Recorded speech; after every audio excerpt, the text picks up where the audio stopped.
Welcome to The Power of Now What, a podcast on overcoming the various challenges and problems that one encounters when on the spiritual path, when on a spiritual journey, when engaged in a practice or a discipline such as meditation, and even post-awakening and post-enlightenment. This is episode 16 on the subject of how to deal with negative people. And by negative people, I mean the narcissists, the energy drainers, the deeply unconscious, the people and beings that bring no positivity, no energy, no vitality, no joy to the world, but they just take. These are the people that if you don't recognize them in your life, if you don't challenge them in your life, if you don't find ways of maintaining your boundaries and defenses against these people in your life, they will make your life a total misery. They drain the life force right out of you. And many people are walking around completely defenseless and completely unaware that these people even exist. It's tragic. It's one of the reasons we need to bring the awareness level up, the consciousness level up, because there are so many negative people out there, and often they are wolves in sheep's clothing. They do very well to hide themselves from view. They have various different ways of camouflaging themselves amongst people.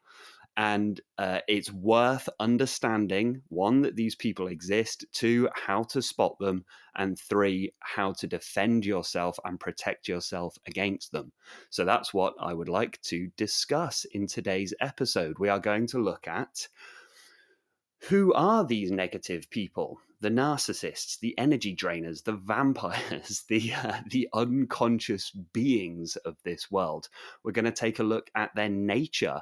Why do they act the way they act? We're going to look at how to spot them. What are some of the signs to watch out for?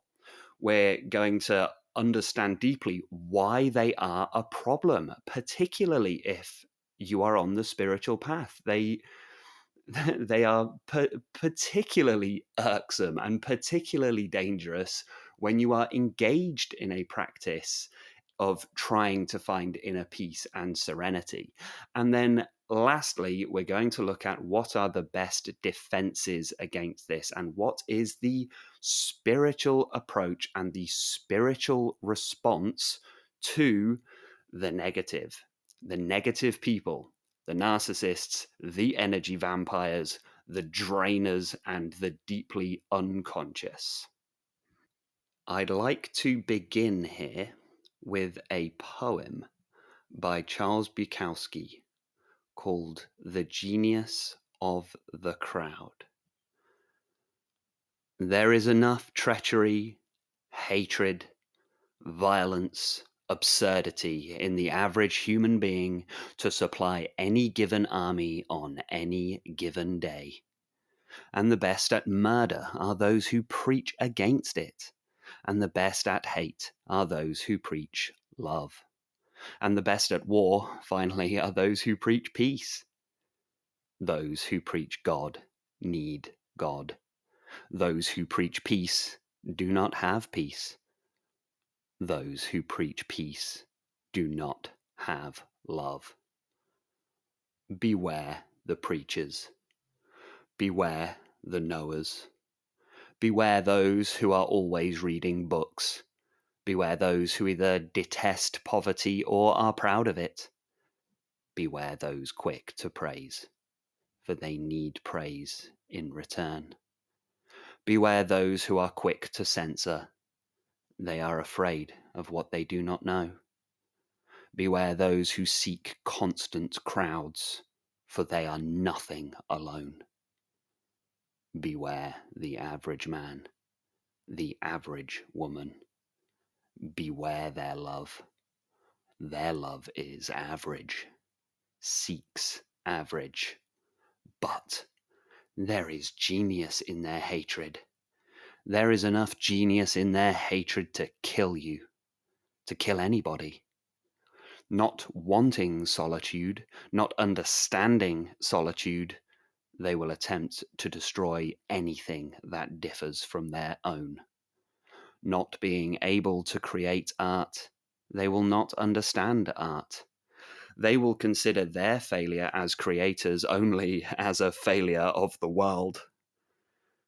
Not being able to love fully, they will believe your love incomplete, and then they will hate you, and their hatred will be perfect, like a shining diamond, like a knife, like a mountain, like a tiger, like hemlock, their finest art. Charles Bukowski with The Genius of the Crowd.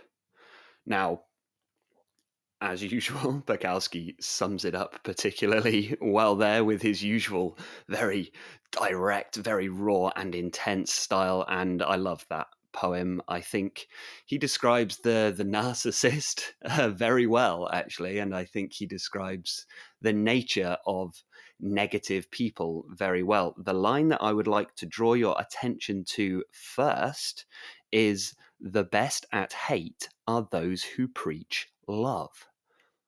Now, this is absolutely crucial. The best at hate are those who preach love. I believe this is a particularly common phenomena these days in the modern world because we've become very good at seeing evil and seeing negativity in its overt form. We're very good at seeing, when the bad guys show up in black uniforms and, being very overtly aggressive and very nasty with certain ways of speaking and behaving. We can see that very clearly. And we understand it has become deeply understood that that is not acceptable behavior. But such is the nature of darkness and such is the nature of evil that when it realizes it can't win in a certain way, it simply changes form. And it just finds a different crack. It just finds a different crack in the castle walls and it'll just seep in like that. So if the overt attack doesn't work, it tries the covert attack. And there are a lot of people who are coming across all nice as pie, all smiles, preaching, yes, we need love and we need tolerance and and they come across in a way that is all sweet and sunshine and rainbows. But underneath, it doesn't take much scratching of the surface to see underneath they are rotten to the very core. Now, obviously, the positive energy, healthy energy, is one of love and tolerance and compassion and selflessness and unity. This is wholeness. That's where the word healthy comes from, is wholeness. And that's what we should be preaching. That is what we should be striving towards, is that wholeness and that healthiness. But understand that evil always has an ear out for what's popular because then it takes hold of that and it can find a way through the cracks. So that's the first line that I wanted to really, that's what he means by that when he says the best at hate are those who preach love. Because actually, you know, like I'll get to this in a moment about the nature of why negative people are the way they are, but it's essentially they have a total void within them. They have a complete lack of any ability to generate any positive energy themselves. They can't generate love. They can't generate anything creative. They can't generate true compassion. They have just emptiness within them. And that's why they're so filled with hatred, because they look around and they see that other people are filled with love and joy and happiness, and they want it for themselves. They want to take it. They want to steal it. They want to drain it. And so you often see, the whole be kind thing. A lot of the time when people are saying, oh, be kind, we got to be kind, what they mean is you need to be kind to me.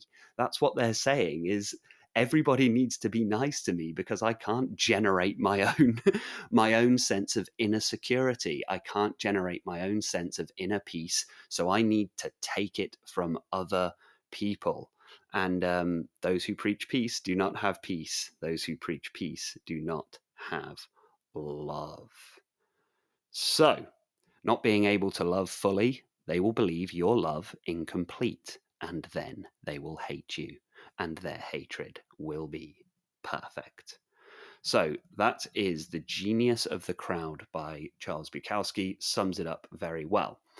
Let's see if we can define what we're looking at a little bit deeper and a little bit closer right here to give it some more clearly defined borders and boundaries about what I mean when I say negative people.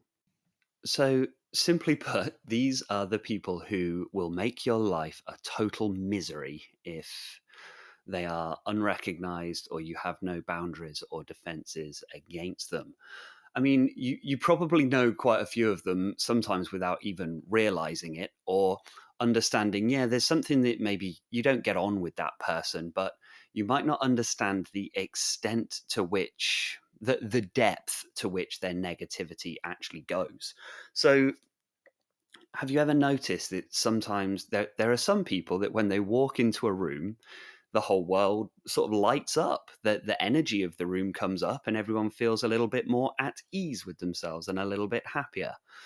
And then there are other people in life who, when they walk into a room, the energy in the room just drops. Everyone is suddenly on edge. Everybody is suddenly a little bit tense. Everybody is suddenly a little bit nervous. And the moment this person walks into the room, it brings out everybody's negative side. It brings out the worst in everyone. And this can come in many different forms.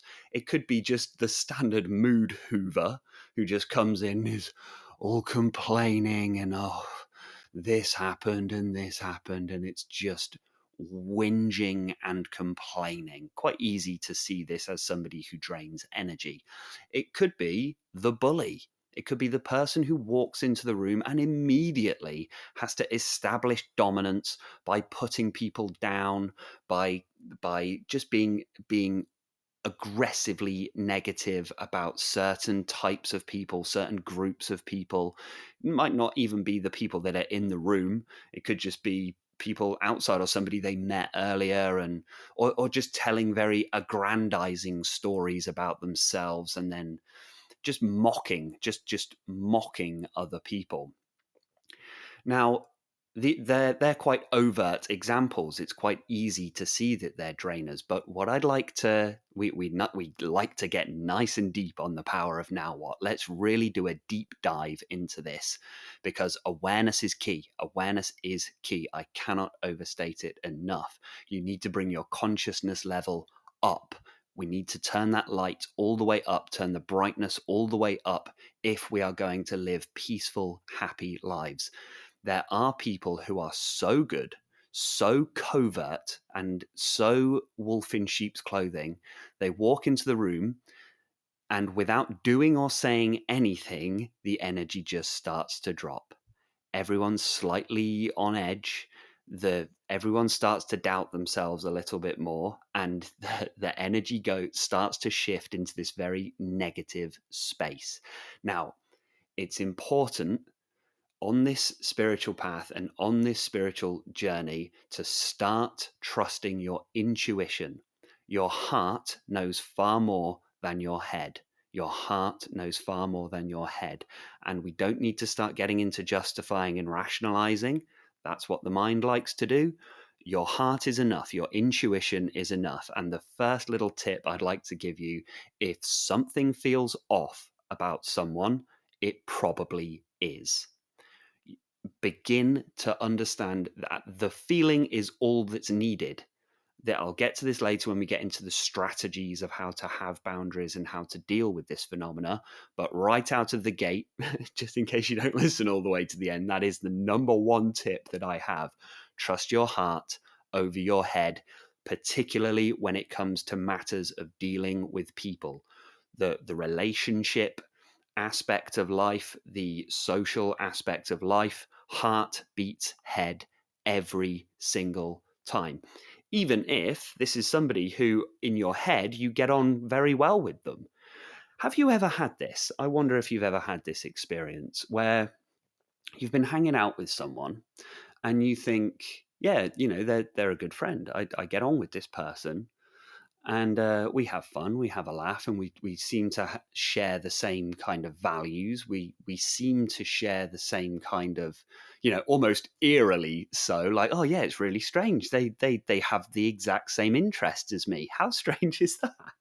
They have the exact, they're interested in all the stuff I'm. They have the exact same values I have. Huh? That's wow. What a stroke of luck. And yet all you come away from that day spent with that person or those people, and you feel utterly drained. You've got no motivation, no energy. You just feel completely tapped of your vital life force. There is a good chance that you are dealing with one of these very covert negative people. Very good chance of it. So, this is what I'm talking about when I talk about negative people and the narcissists, the energy vampires, and the unconscious people. It's important to note they don't always appear like what they are. And this isn't about being paranoid. Again, trust your intuition over your head, because also, paradoxically, in just life in its incredible, infinite expression that it has, you sometimes get people who, on the surface, they come across quite brash and maybe overconfident, but you get the sense that actually they're actually all right, really. You get this deep intuition where you say, well, actually, this person has their flaws, and maybe they are a bit overconfident, and maybe they can occasionally, their speech is quite negative, but you just get a sense that although they have these negative quirks, and although maybe they sometimes say the wrong thing, or they might say something that rubs you up the wrong way, or go a little bit too far with a joke, but you can just sense on a deep level that they're okay, really. They're not actually a very negative person, really. They're not actually they're not draining my energy here. I can sense that they are good. They just have these surface level behaviors that aren't great. But I mean, none of us are perfect, right? Look, I'm not trying to be judgmental. A lot of what friendship is actually just tolerating these little quirks, and let's it be accepting, and just we can all help each other to work on our flaws together, sort of thing. And it's just, well, none of us are perfect, so we gotta we accept others' flaws in partly in the hopes that they might accept ours as well.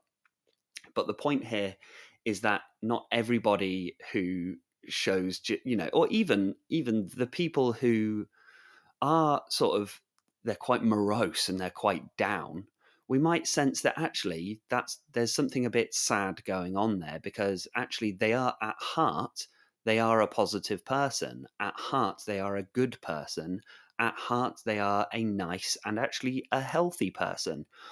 But due to their current situation, due to their current circumstances, they're suffering a bout of poor mental health, and they're just in a very negative headspace. But their soul is burning brightly still. Their soul is, you can feel it. And the more you get onto this spiritual path, and you can sense this in a lot of people. So the door swings both ways, essentially. As you become more conscious and aware, it's fascinating, really. You find that there are people who you thought were actually quite negative people that you go, oh, hang on a minute, actually. Although they sometimes say things. Maybe they have a very dry sense of humor, or maybe they come across quite dour and quite sort of deadpan. You sense that actually they're quite a positive and healthy person on the inside. And then there's other people who you thought were like your best mate in the whole world, your best friend. You love being around them. They're full of energy, they're full of joy. And you start to sense this on a deep level. You go, hang on a minute, something in my gut doesn't feel right when I'm around this person. And then you start to notice, that's when you start to notice something is off. Something is amiss here, because you start to catch things more. The more conscious and aware you become, the more you catch these odd little digs, these odd little phrases. And we're about to get into how to spot this, how to truly become aware, and how to tell. Although there's no hard and fast rule, because everyone is so different. Each individual being is so different, so individual. But there are some characteristics that you can learn to recognize. So, how to spot this when you come across it, and what are some of the telltale behaviors and signs that somebody might not have the best intentions for you and for the world? How to spot when somebody has this, there's a particular quality to it. I have to say, it's, oh, we could say demonic. You know what, we're gonna go with it. I don't like using a lot of this terminology because it starts taking us down a rabbit hole, but there is a particular demonic quality to particularly negative unconscious people. The narcissists, the energy drainers, the deeply unconscious, the people who are out to rob you of your vitality because they don't have any of their own. So perhaps that's a good place to start, actually. If we understand the nature of why they are the way they are, this will inform your own cognitive processes when you're trying to assess if somebody is a force for good in your life or a force for negativity in your life. Do they add to your energy, or do they take it? Do they drain it? So particularly, it's this aspect of they are void inside. They have an absence of energy within them. There's a hollowness. There is a shell. There is a vacuum where ordinarily people are filled with a sense of value, a sense of compassion, a sense that I am this being on this earth, and I have my dreams, I have my goals, I have an inner reserve and an inner well of joy and happiness and vitality, and I have these resources. I am internally resourced, and I'm going to use my vitality, my life essence, my energy, one, to do the best for myself, and also to do the best for the people around me as well. People who are healthy and well have a sense of humanity being a global team, that we are all on the same team, that there is only one group on earth, and that is the group of humanity. And collectively, as a whole, we're going to try and move our collective situation forwards. We're going to try and create a better world. We're trying to evolve, grow, heal, fix, and mend the earth and humanity in order to flourish. And a healthy person understands that there is work to do on an individual level and on a global group level, that there is work to be done. And the healthy individual has an approach of, yes, I need to look after myself, but I'm also going to chip in, I'm going to muck in, and I'm going to use my vitality, my energy, my skills, my experience, my knowledge, my talents, my work everything about me I'm going to use as a force for good in the world that is going to radiate outwards, and let's see if we can't move this situation forwards together. A unhealthy person, a very negative person, is precisely the opposite. A negative person does not have any internal resources, does not have any joy, has no dreams, has no goals, has no vision for a better world. All they can do is hate. They resent the world because they feel like they've been rejected by the world, but in reality they rejected the world.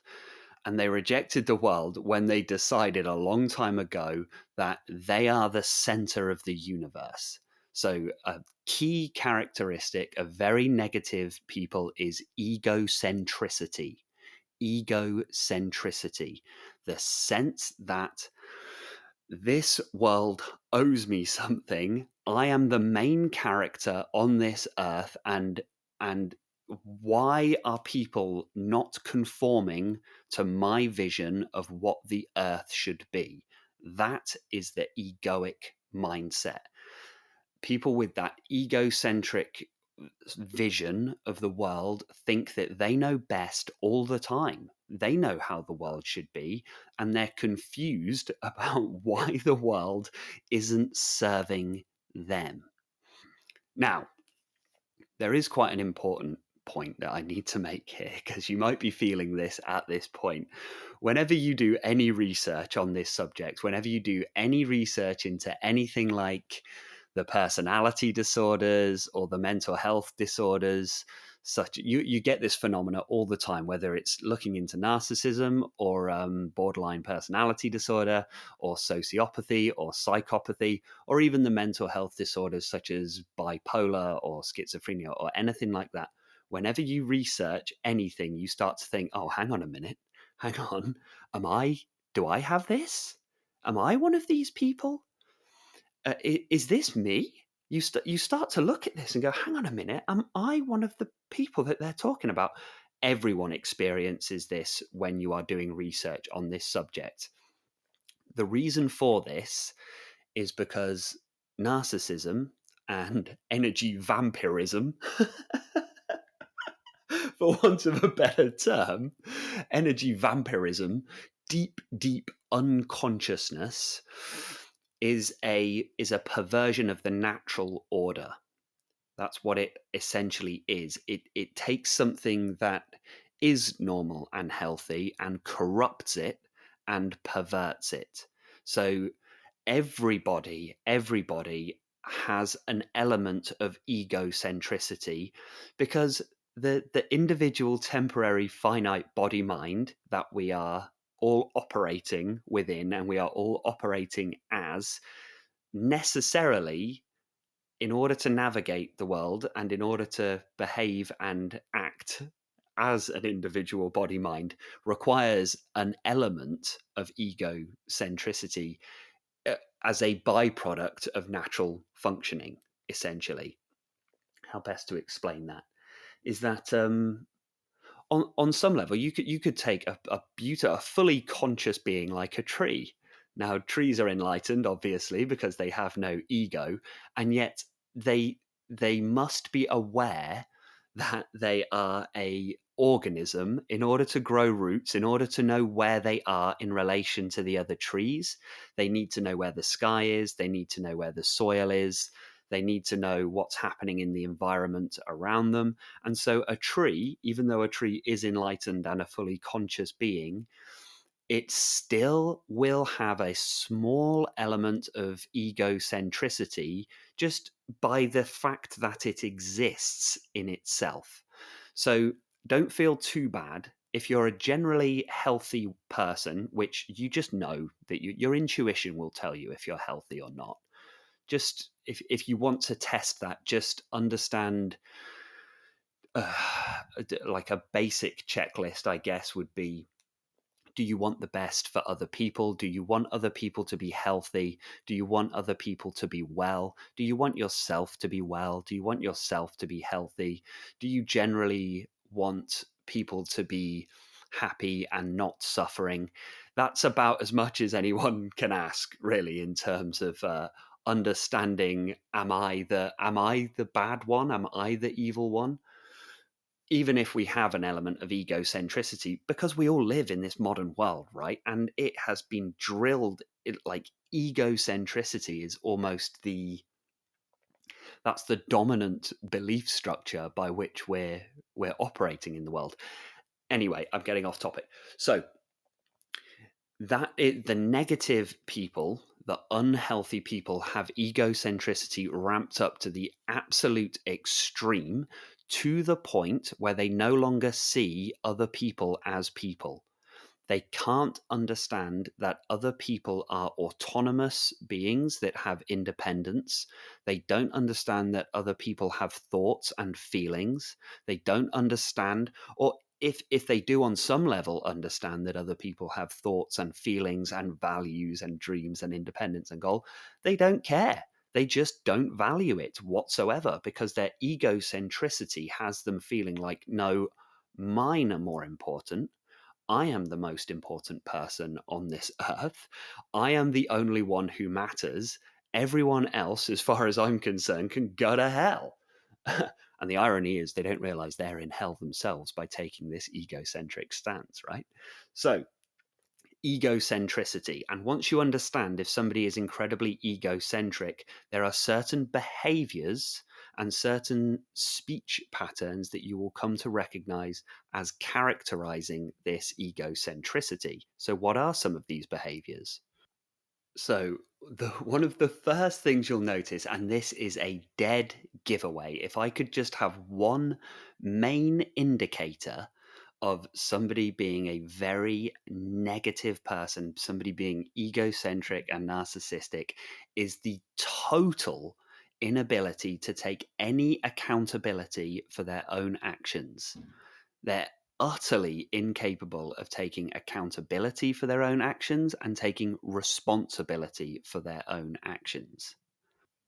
It actually becomes laughably easy to spot when you notice this pattern, that somebody simply cannot take any form of responsibility or accountability for their own actions, right down to their behaviors.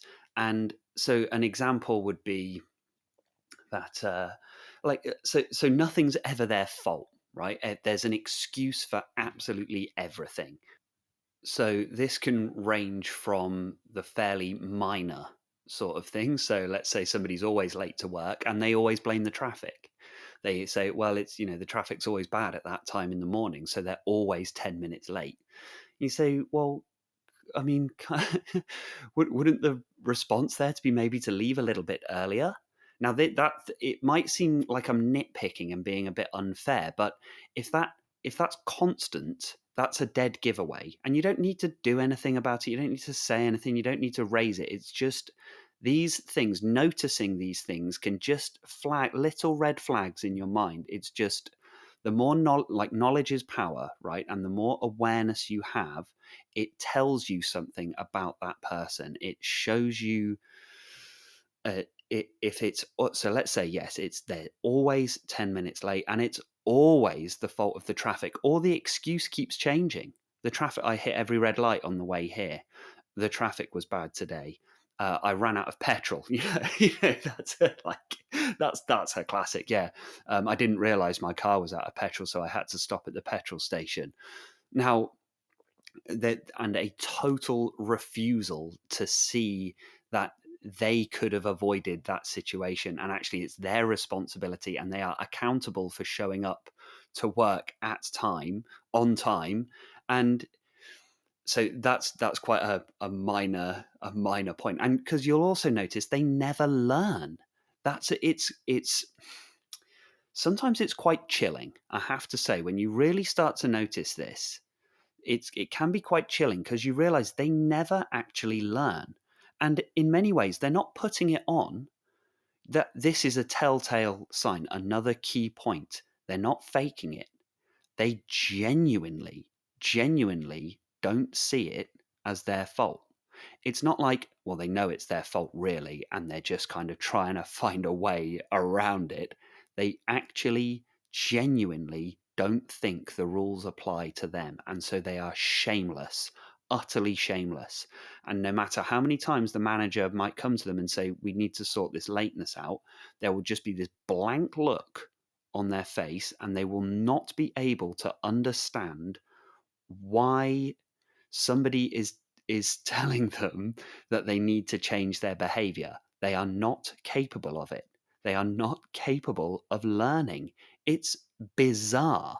When you see it for what it is really quite laughable. And the good news here, the positive news here, is that once you've seen it, oh, there's a huge sense of relief, because it's not actually that difficult to distance yourself and defend yourself against these people. I'll get to why they're a problem in a moment, but just some more tips on how to spot it, because this lack of accountability, that's a very minor example that I've used right there, which at the most causes people to be a bit annoyed and a bit aggravated. But it's not the end of the world if somebody's a bit late. However, there is a very dark side to this. And this is where it starts to damage people's lives. And it can damage your life if you haven't clocked it that somebody is like this, because their refusal to take accountability can go up to the extreme of, let's say, they say something deeply upsetting, deeply hurtful, and you naturally get very hurt and very upset by this. The narcissist, the energy vampire, the unconscious person will say, you're upset, and it's your fault that you're upset by my words. You are choosing to be upset because of what I said. But I'm at no fault. I haven't done anything wrong. I haven't said anything wrong. You're upset because there's something wrong with you. If you're upset by what I've said, then there's something wrong with you. That is the level of psychopathy that these narcissists, energy vampires, and unconscious people are capable of. And make no, that sounds insane, doesn't it? That sounds insane. But make no mistake about it, there are lots of people like this. Lots of them. They are not, sadly, they are not that few in number. There are a huge number of people like this, particularly in the modern world. Now, naturally, if you don't have your defenses up and you're not well resourced yourself, you're not feeling, you're not healthy, you don't have any self worth, you don't have any self value or self confidence yourself, you actually fall into the trap of believing this, and you start to think there's something wrong with you, because the narcissist is very good at making you feel like something is wrong with you. This is how they manipulate you. This is how they get into your head. They want you to feel bad about yourself. They remove your self-worth. They remove your value, your self-value, your self-confidence, your belief in yourself. They take all of that away so they can control, manipulate, and dominate you. This is why it is so important to spot it in the early stages. Do not get sucked in. Do not get involved. I'll get to the defenses part towards the end of the talk. This is more on how to spot it. But I mean, the greatest defense is not getting involved at all. That really is. I mean, that is true in all self-defense situations. The best defense is just don't go down the dark alley. You know, it's no use trying to defend yourself against four muggers. Don't go down the dark alley in the first place. Go down the well-lit street, all right? Don't go near the muggers. That's the key. So if you spot it, if you spot the danger early, if you spot the signs of a very negative person early, you save yourself potentially years of turmoil, because they can come across very charming. You know, this is right to, to the myth of the vampire. This is a key component of why a vampire is dangerous, is because they have this charm. superficial charm, it's called, where they have this, they could be very good looking, and they can be quite well liked by everyone. They can be really liked, but everyone thinks they're nice as pie. They're a great person. And so you start falling for this charm, unaware that these little digs and little attacks just start coming in. So, I mean, an example, I don't know why this just came to mind, but they're always late to something. But the moment you're late, they jump on it and they're like, why are you late? And you might have a reasonable excuse. Oh, sorry, I was late to this date on this one occasion. I had a flat tire and had to get, and they say, well, that's not good enough. And this is another telltale sign. The rules don't apply to them, but they apply to you. So they're expecting you. Well, they'd say, well, you should have had a spare tire. You should have seen this coming, even though they don't abide by those rules themselves. Now, in the relationship, we can see how in a relationship or a friendship or even like a colleague, a work relationship, that's going to be incredibly damaging over time. But it goes all the way up to, they might be drink driving and driving at like 90 miles an hour and hit somebody, and they genuinely will say, well, the person shouldn't have been in the road. The person shouldn't have been crossing the road. It's not my fault. And the judge can sit there and say, you were driving at 90 miles an hour and you were drunk, and you still don't see this as anything you did wrong. And the narcissist will genuinely, they're not putting it on, they genuinely will say, no, it's the other person's fault. That's the level that we're dealing with right here. And this speaks to something called locus of control. Now, we have this thing called locus of control, which is, it means the extent to which you understand you are in control of your own life. And there is two aspects to the locus of control. There is internal locus of control and there is external locus of control. People with a healthy locus of control have a mix of the two. Internal locus of control means that you believe you are in control of your life circumstances, the trajectory in which your life is going. External locus of control means that you feel like the external world is dictating your behavior. Now, healthy people have a mix of the two, and this interplay works, is a dynamic where you understand that you're like a ship on the ocean. You can take care of the ship, you can set it in the right direction with the best intentions, but you also understand that there is the potential for bad weather, there's the potential for unforeseen circumstances that blow you off course. Very negative people tend to either be extreme one way or extreme the other. Extremes are often very telling because we should be health is about balance. So if we're extreme anything, that's usually a sign something's a little off. Extreme external locus of control means you feel you have no responsibility, you have no control over your own life, even to the extent of feeling like you have no control over your own behavior and therefore can't be held accountable for anything. There's a lot of people walking around like that. Too much internal locus of control makes you feel like you're the one who solely is very egocentric. So this like ultra efficacy, we could probably call it, where you feel like the external world has nothing to do with you whatsoever, and you're the only person who is dictating where your life goes. And if the storm blows in, I mean, sometimes this can go slightly the other way, because if you might start to blame yourself if the storm rolls in and blows you off course. You feel like it was your fault that the storm rolled in, which obviously isn't healthy either. But into some of the speech patterns and some of the patterns of behavior that are a telltale sign you're dealing with somebody very negative, one of these narcissist energy vampires, deeply unconscious people. You'll find that they are very invalidating.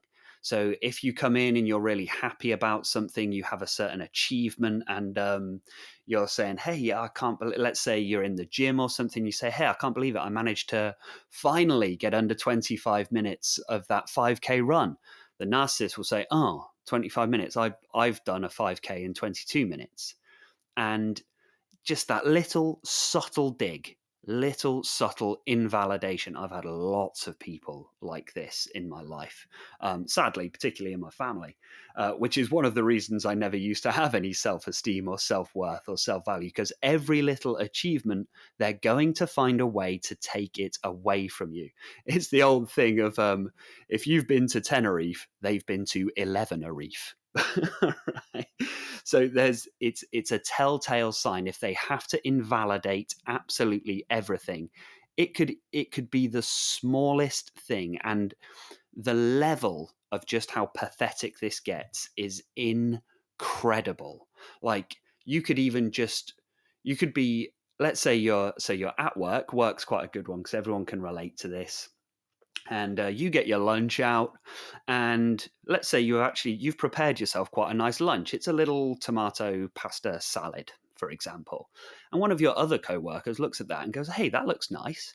And you say, "Oh yeah, oh, it's just this, oh, it's just a little thing, it's just I got this like Jamie Oliver recipe, and yeah, what you do is you put a bit of garlic in, and there's like some olives in there or something." You just explain the recipe, and your other co-worker, your healthy co-worker, says, "That looks really nice. Like, that must have taken you some time." And you're like, "Yeah, well, it takes a bit, but it's kind of worth it to have a nice lunch, nice, healthy conversation." The narcissist will have to butt in and say, "Oh, you think that's good? You think that pasta's good?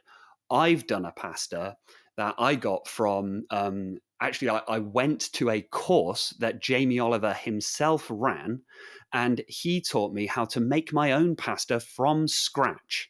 And I was actually there when he invented that recipe." That is the level of invalidation and insanity that the narcissist is capable of. And once you spot it, you're safe from it. If you didn't know that, if you didn't know that that behavior is pathetic and totally unacceptable, you would actually suddenly it's a tiny victory there, but it feels good. Somebody validated your life for a moment there, and then someone else came in and tried to completely diminish that and completely take it away from you. It sounds like a small thing, but this all adds up to the way that we're perceiving ourselves and our worth and our value. You have to spot it straight away. Healthy people do this naturally. So if you've always been relatively stable and balanced and healthy and well, then all of what I'm talking about here sounds just obvious. Like, yeah, yeah, I know. Like, there are people like this. It's like, "Oh, really? You went to a Jamie Oliver course, did you?" And like, you can both roll your eyes and be like, "What an idiot."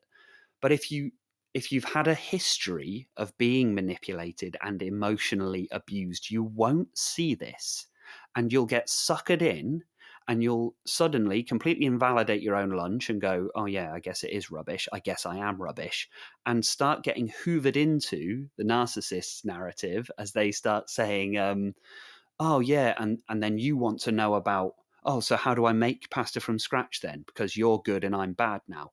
Do you see what's happening? Do you see how your life is being drained? How your energy, your joy, your vitality is being sucked out in order to serve somebody else's ego, in order to play along with somebody else's egocentric view of the world? Do you see how subtly it happens? And people will say, "Oh, yeah, but it's just a small thing." No, that's part of the narrative. It is not acceptable. I am not getting suckered in. I am not getting pulled into this. It does matter. My self worth does matter. My energy does matter. My resources do matter. I'm not going to get sucked in. Okay. So, being ultra aware of anything that takes away from your achievements, anything that you're happy about, anything that you're proud of. And A lot of it, sometimes when it comes down to emotional self-defense, is actually being careful about who you share good news with, because there's lots of people out there who, in order to serve their own egos, will completely diminish your achievements and your values. Good people, healthy people will build you up, not tear you down, no matter how small that you might believe the achievement is. So let's say, yes, you've run that 5K. A healthy person would say that is incredible. It doesn't even matter how long it took you to run the 5K. The fact you did it is amazing. It should be celebrated. It should be held up in high regard that somebody has taken the time, the energy, put the resources in to bettering themselves and wanting to achieve something. That should be held up, and be very careful about the people who go, "Oh, only 5K? That's nothing. I ran 10K." Yeah, well, way to go, champ. Good for you. I ran 5K in under 20 minutes. Yeah, yeah, yeah, yeah, yeah. Good job. Yeah, well done, mate. Um, so understanding that even though it might appear small, if you start getting suckered into this, it's very difficult to get off that carousel once you've been suckered into their narrative. Some of the other common patterns you might notice is that they do a lot of talking about people behind their back. Okay, so they do a lot of backbiting, and they do a lot of tearing other people down, particularly people that they see as threats, people that they see as rivals to them. Perhaps they're in the same space professionally, socially, in terms of whatever hobbies they play. And let's say somebody is having their time in the sun. They happen to have hit their stride professionally. They get promoted. Everybody loves them. A certain manager, everyone loves this manager. They're good at their job. They're not only good at their job, they're actually likable. They strike that incredible balance between actually being liked by the staff and being effective as a manager. They've hit their stride. They've come into their beautiful professional life, and they're having their time in the sun. A narcissist will not be able to stand it, not be able to stand that at all, because that manager is getting the one thing the narcissist will never have, which is respect. Respect and true admiration, true validation. The narcissist will hate this. Not having love, they will believe your love incomplete, and then they will hate you. So they will go around behind that manager's back and they will talk about them negatively. They'll say, "Oh, I don't think they've really cracked up to all that. I don't think they're as good as everybody says they are. I remember this that they said in the past." They will dredge up everything from the past. That, the ego loves the past and the future, right? So so the narcissist will say, "They did this in the past and I don't think they're going to stay the course. I think they're going to show their true colors." So they're very negative about people behind their backs. Or it could be, let's say, it's rivals in the sort of romantic scene as well, or like someone who's trying to someone's trying to like find a partner, find a relationship, and they look at their competition, they look at their rivals, and they start tearing them down behind their back to diminish and tarnish their reputation, to make people view their rivals negatively in order to build themselves up, in order to try and make themselves appear more attractive. It is disgusting behavior, utterly disgusting behavior, totally unacceptable. Now, we have to understand, if we have vulnerabilities ourselves, if we are insecure ourselves, talking about people behind their back feels like quite an attractive prospect, because it makes you feel like you belong to the in group. And particularly narcissists can be very charismatic, and they tend to be quite popular as well. And so if you can join in on the backbite and go, "Yeah, yeah, I hate this manager too. Yeah, yeah, I hate so and so too," then you feel like you're suddenly part of the in group, but you're getting suckered into that very same negative behavior. So be very careful. Telltale sign, backbiting, and two-facedness. Absolutely. Absolutely. Dead giveaway. Dead giveaway. Um, Something I've noticed, and I'll after this one, I'll be moving on to why narcissists are such a problem, particularly on the spiritual path.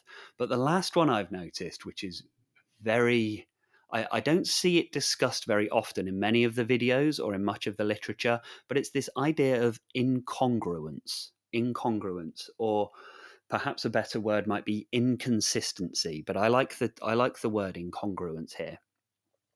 If you've noticed that there is something inconsistent about how they're trying to come across compared to how they actually are.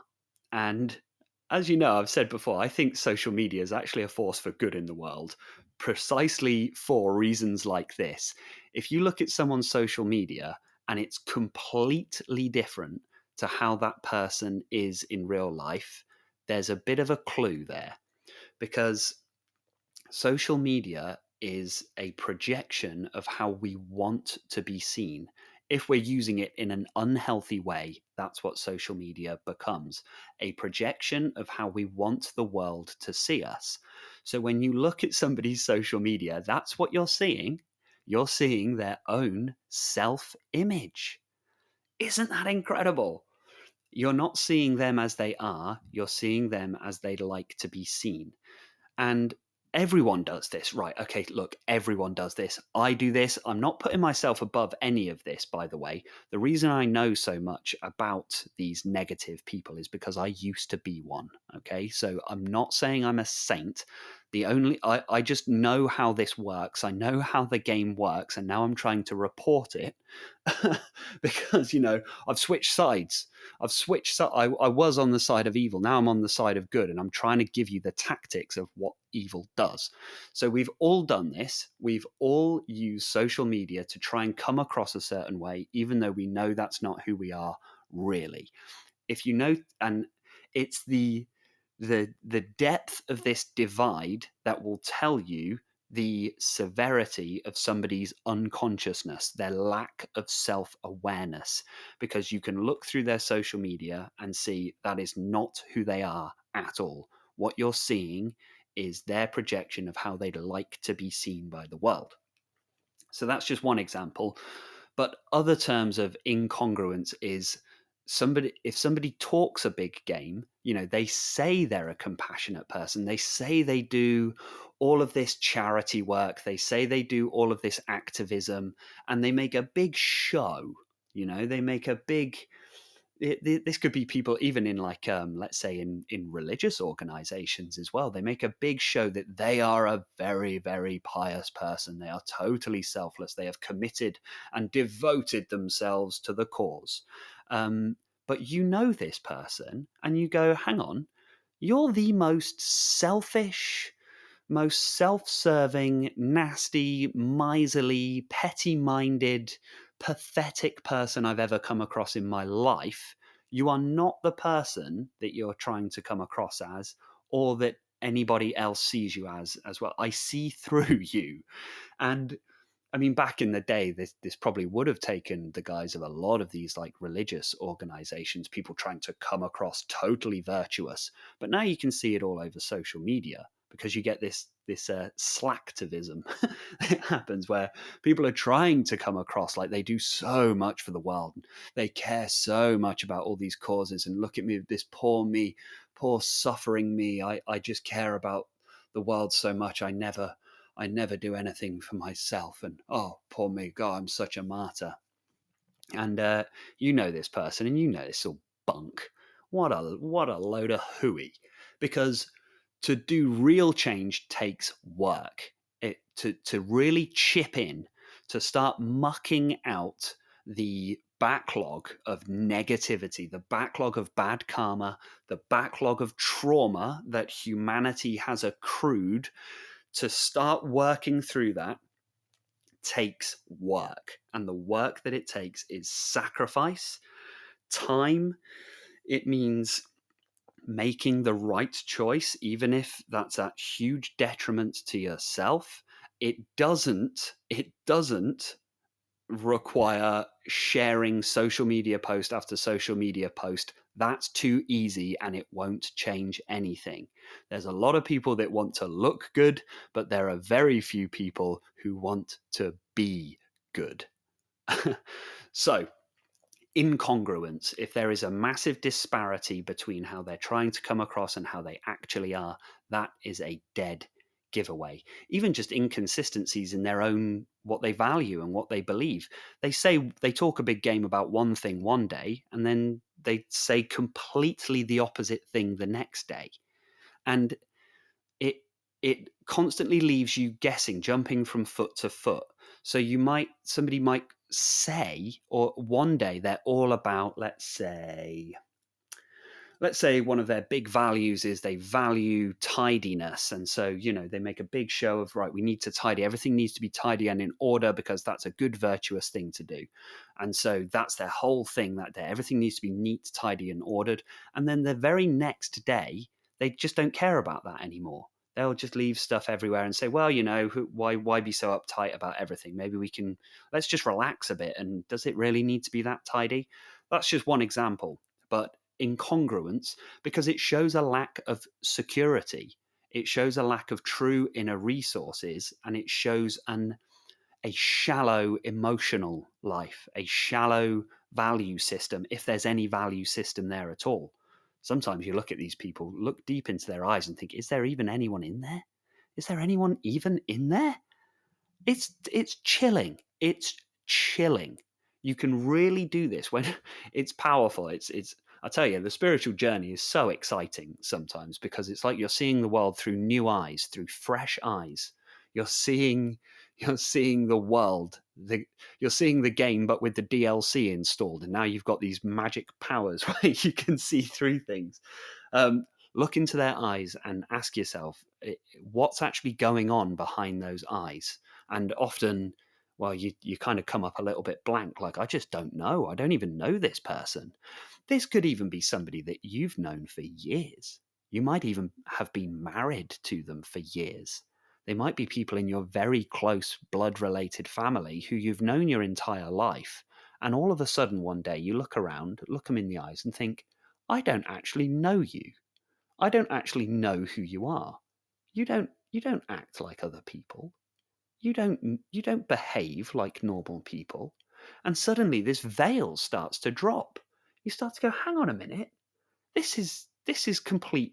This is ridiculous. This isn't right at all. This person isn't who they say they are. They say they're one thing, and yet their behavior repeatedly demonstrates the exact opposite. This is bizarre. And then you start to realize, hang on, I feel awful when I'm around this person, and I thought I loved this person. But I cognitively, in my mind, I thought I loved this person. I've even done the vows or whatever it is, if that's if it's marriage we're looking at. But even if they're family relationship, say it's one of your parents, maybe, even, it's sad to say, it could be a sibling or even your own child, that you suddenly go, hang on, the narrative in my head doesn't match how I feel in my heart. That's key. Does the narrative in your head match the feeling in your heart? If it doesn't, something is off. So, why is this even important? I mean, can't we? You might be saying, well, okay, there's people like this. I kind of have been vaguely aware that there are people like this, but what's the big deal, really? I mean, can't we just give people a break? I mean, isn't this being a bit judgmental of people? Aren't people just, this is just how some people are? And what is it really that big a deal? And also, how is this relevant to the spiritual path? Because that's essentially the power of now what. This is where this comes in as relevant, because when we're on the spiritual path, what we're doing is trying to find a place of inner peace, inner serenity, inner joy. and finding the present moment. And let's just have that little reminder: there's no such thing as the future. It doesn't exist. There is no next moment. There is no such thing as the past. The past can only exist as memory, and memory arises within the mind in the present moment. As well, there's no real, actual, individual, temporary, finite self other than the story that you tell yourself in your mind, the narrative that is playing. And when we wake up to this realization, to this spiritual awakening, we find ourselves within this sense of inner peace. But obviously, we then start to think, well, now what? And I believe this is something that will happen to anyone on the spiritual path, because as you begin to find the present moment and find peace, you become aware of everything that threatens your peace, everything that threatens your inner stillness, your inner serenity, and your inner security. So, a lot of what happens when we feel discomfort on the spiritual path, as we awaken, as we enlighten, as we deepen in serenity and peace, there's a trick of perception that happens because you simply become aware of what was there anyway. It was all already there. It's just you weren't aware of it before. So I use the analogy of the messy room. As long as the light is turned off, you can't tell just how dirty and disgusting your room is. Right. And no judgment. Literally, I'm sat in my room right now. I'm looking around and it is a mess. Okay. I need to sort it out. So but obviously I'm speaking metaphorically and figuratively. So in your life, which could be your emotional life, your professional life, your social life, your financial life, your physical health, all of these things, there's many problems that are there. But before we got on the spiritual path, the light was turned off. We didn't even realize it was an issue. Now we're turning the light up. We can see just how many areas of our life could really do with a tune up and could do with a shift and a change. And I think it shocks people. I think it's one of the most shocking things that happens when you wake up is realizing just how much of a drain on your life that other people are. And you, I'm often turning these percentages around. People often, oh, it's hard to talk about. People often think, well, I have this support network, I have these people around me that love me. And then as you begin to awaken and enlighten, you start to realize, hang on a minute, something's not right here. Something's just not right. Because love is a behavior. Okay.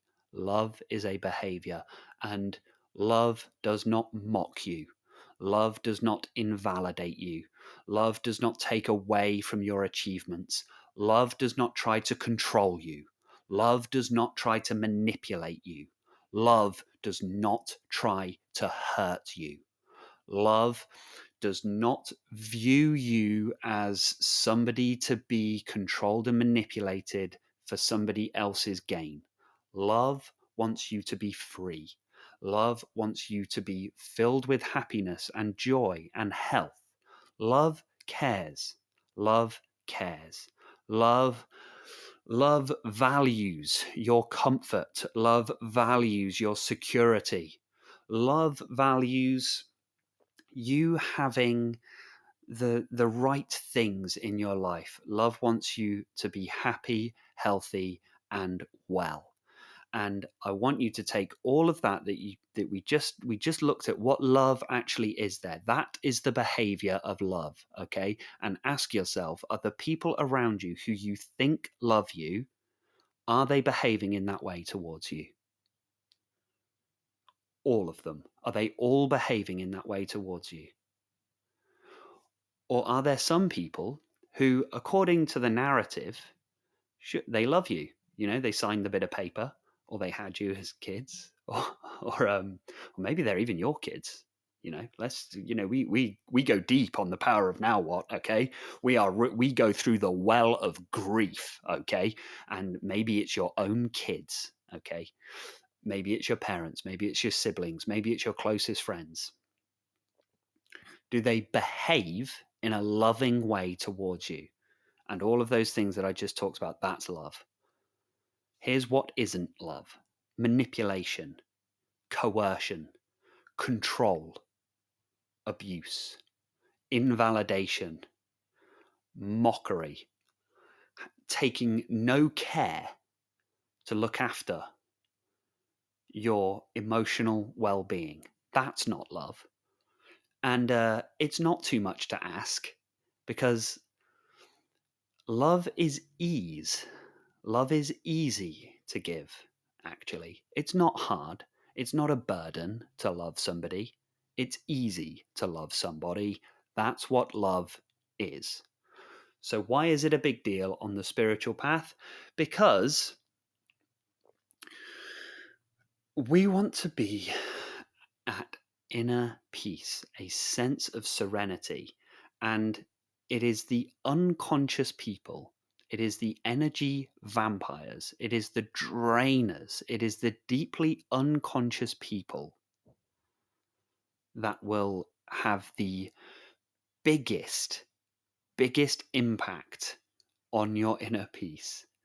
They have the sharpest hooks that will pull you back into ego identification, because the framework around you has been put there to control you, not just in the family and social and work life, but just in the Maya, the matrix as a whole. It's there to control. Okay? As you begin to awaken, and find your freedom, find your joy, find your peace, there are lots of forces that don't like this. They really don't like it. They like one of the key phrases: misery loves company. And as soon as somebody starts to find happiness, the miserable people will try to destroy it. Okay? Because happy people aren't as easy to control. We are weapons hot on this one. We are weapons hot, Gold Leader. Payload loaded, ready to go. We are weapons hot. We are live, and my finger's on the button. Happy people are not as easy to manipulate. People who are healthy, people who are well resourced, people who are creative, people who have vitality, people who have energy and confidence and self-worth, they cannot be controlled. They are free. They are liberated. They cannot be manipulated. And weak people, weak, negative-minded, emotionally void, soulless people have to manipulate others because they cannot generate their own happiness. So they have to bind, they have to restrain, they have to control and manipulate others in order to drink the juice, to drink the vitality out of you. Like the spider on the web. You know how they eat flies? They trap the fly. They don't have the energy or resources to go and hunt. They lay a web, and the web is sticky strands, and the fly can't see the web and so flies straight into it. And then the spider takes its time crawling towards the fly. And you know how it eats the fly? It doesn't eat the flesh. It puts the pincers into the fly while it's still alive and drinks the fluid out of it. That is what a narcissist will do to you. They have a web up, and you're going to walk blindly into it. And when it's too late, they will drink the life force right out of you. Energy vampires. I'm telling you, it's a real thing. It's a very, very dangerous trap to fall into, because once you're stuck, it does happen. You can get away, but it's tough. It's tough. and it's exhausting and it's terrifying. It can be done, but the key is to not get stuck in that web in the first place. That's why it's a big deal, okay? Because your energy, your self worth, your self confidence, your self value, your life energy, your dreams, your goals, your aspirations are hard won. You have put the time in, you have put the work in. You deserve to have the the you deserve to have the reward from that. You deserve to have the life of peace, prosperity, happiness, joy, and love that you have worked so hard to achieve. And these people, I hesitate to call them people, these unconscious beings come along, they see that you're happy, they see that you've worked hard, and they go, I'm going to have a bit of that. I'm going to have that. They don't get to have it.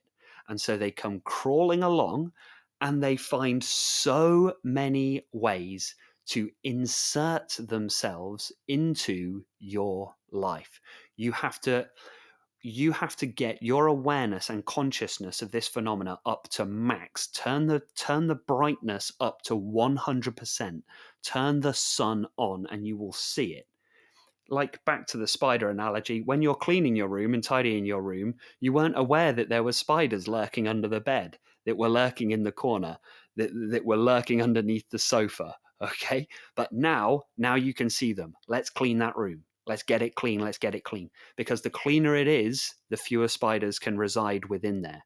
The fewer of these energy drainers, the fewer of these narcissists can reside within your life, because you've cleaned the room and your consciousness is too high. We have to look at what's at stake here. It's because this all sounds like a lot of work, right? It sounds like a lot of effort, and sometimes we don't want to see it. I don't want to see it. I don't want to see that my father is a narcissist. I don't want to see it. It's too painful. I don't want to see that some of my friends are actually draining me of my energy. They're not actually a force for good in my life. I don't want to see that because it's too painful. It means I'm going to have to make sacrifices. It means I'm going to have to make changes in my life, and I would rather live in ignorance. Isn't ignorance bliss? Can't I just leave it? Well, again, as I've alluded to before, sometimes spirituality is used and acceptance is used as an excuse for laziness, emotional laziness, cognitive laziness. And this emotional and cognitive laziness is narcissism.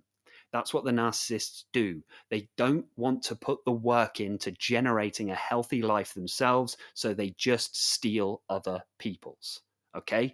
But you need to build a healthy life for yourself. There can be no shadows. No shadows. There can be no negative people in your sphere.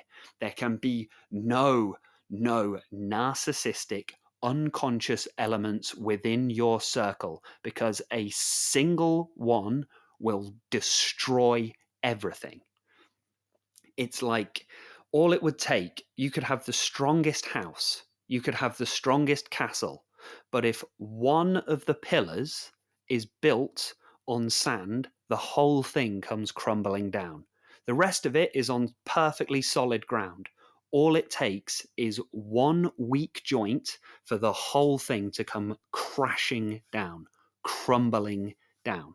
That's why there can't be a single one of these beings, these ultra negative beings within your circle, because they will, not only will they try and tear you down directly in their laughably obvious ways once you've started to see it, but they will poison the rest of the world against you too.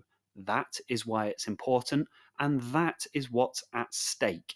Your hard earned life energy, your vitality, which includes, by the way, your confidence, your self worth, your aspirations, your dreams, your goals, your physical health, your mental health.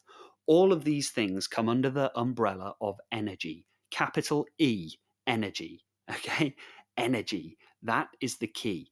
If you're wondering, There's lots of people who wander around wondering why can't I break free from my mental health issues? Why can't I find the breakthrough in my life? My energy's always low. My physical health is always poor. I can't make any headway at work. I can't seem to make the friends that I want to make. I can't. I've got no success romantically. I can't find a partner. My finances are all out of whack. Everything just seems to be off. I just can't. I just can't seem to break free. I'd be willing to bet that there are probably some hidden forces in your life that are hiding in plain sight right in front of you that you just haven't recognized yet. And you don't realize that every time you speak to these people, every time you message these people, every time you think about these people, and this is important, they don't even need to be in your proximity to drain you of your energy. If you're stuck in your head arguing with this person, if you're stuck in your head just going through the usual thought patterns of how to deal with this person, let's say it's like a relationship problem, and you spend 23 hours a day thinking about your relationship problems, isn't that a clue? Isn't that a clue that your energy, capital E, is being driven in a certain direction? Shouldn't the people in your life be there to give you energy, capital E? Capital E energy. People should be supporting you to generate your own. They don't give you that energy. They support you to generate your own. They prop you up and provide the platform for which your own independence, your own energy, capital E, can flourish, can nourish, can flower and bloom. That is what the people in your life should be doing. And if people aren't doing that, it's sayonara. See you later. But I'll get to how to deal with these people in a moment. But I just wanted to speak on why is it important, because that's what's at stake. It's not a little thing. The manipulators of this world, the narcissists of this world, want you to believe that it's a small thing. And this is infuriating. And this is why they need, when you catch them, when you see what they're doing, it's no mercy and it's scorched earth, because this is how they get you. They want you to believe that it's only a little thing. That little comment that they made about your weight, they said, "Oh, you've put on weight. I thought you were trying to lose weight." And you say, "Oh yeah, no, I just had a bad week." And they sort of sneer, that little curled lip, and they're like, "Oh, well, you need to," even though they're remarkably out of shape themselves, right? But they're willing to criticize you. And that little comment, and then you go, you tried to defend yourself, like, "Oh no, I'll get it right next week," sort of thing. But then you go away and you think, "Hang on a minute, hang on, that wasn't right. There was no need for that comment." And you look at yourself, you go, "No, I haven't actually put on any weight. And even if I did, it's none of their business anyway." And once you start to see this, and so what begins to happen, you start to confront this as it happens, and they go, "Oh, don't you?" And so, yeah, to use that example again, I will use some others, but to use that example, "Oh, you've put on weight." You challenge that and go, "Why are you saying that?" This is something called the rapid re-challenge, okay? And we'll get to that in a moment. I'm going to give you lots of tools and lots of things that you can use against these people. And this is the rapid re-challenge. Just say, "Well, why are you saying that? What are you, what, why are you saying that?" And see, just watch their reaction. Watch their reaction. Because if somebody loves you, right? If somebody loves you and they've upset you, they would be mortified. You think about somebody that you love. You love them to pieces. You want them to be happy, healthy, well. You really want them to be happy. You want them to thrive. You want them to succeed. You want them to grow into their own independence and their life. You want them to flourish. And one day you accidentally make a bit of a comment that makes them feel bad about themselves, and they turn around, they're upset, and they say, "Why did you say that?" You'd be mortified, rightly so. You would be beside yourself with regret for what you said, and you wouldn't be able to apologize enough That's how love works. You would desperately, desperately want to make that situation right, because if you love someone and you hurt them, there is no worse feeling on earth. Okay, there's no, to a healthy person, to a healthy, well-resourced person, if you hurt somebody you love, it kills you. It hurts you to your very, very core, right? So if somebody that supposedly loves you hurts you and you challenge them on it and they don't care that they've hurt you, okay? Listen to me now. Listen. If they don't care that they've hurt you, they do not love you. By definition, that is not love. That is something else, something far darker. Look at it clearly with the lights turned on. Someone doesn't care that they hurt someone. What do we call that usually? Right? Not right at all. So here's what's at stake. Here is what's at stake. Your entire life is at stake. Your entire life is at stake. That's why it's important. And that's why it's a problem. My definition of a problem is anything that causes suffering. And unconscious people, negative people, energy vampires, right? The real nasty people are the most powerful force for draining you and disrupting and dismantling your inner peace. So we've taken a look at the nature of these people, the nature of narcissism, the nature of energy vampirism and unconscious behavior. I really like the term unconscious behavior, actually, because a lot of it is that's what's happening. These are people who are disconnected from source. If we were to use religious terminology, it would be people who have turned away from the light, people who have gone down a dark path, the valley of death, like that's the route that they have taken.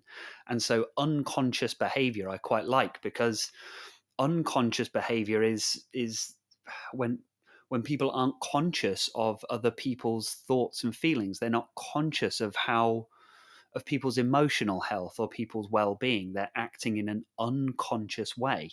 Now, our usual terminology means unconscious is when you're not awake.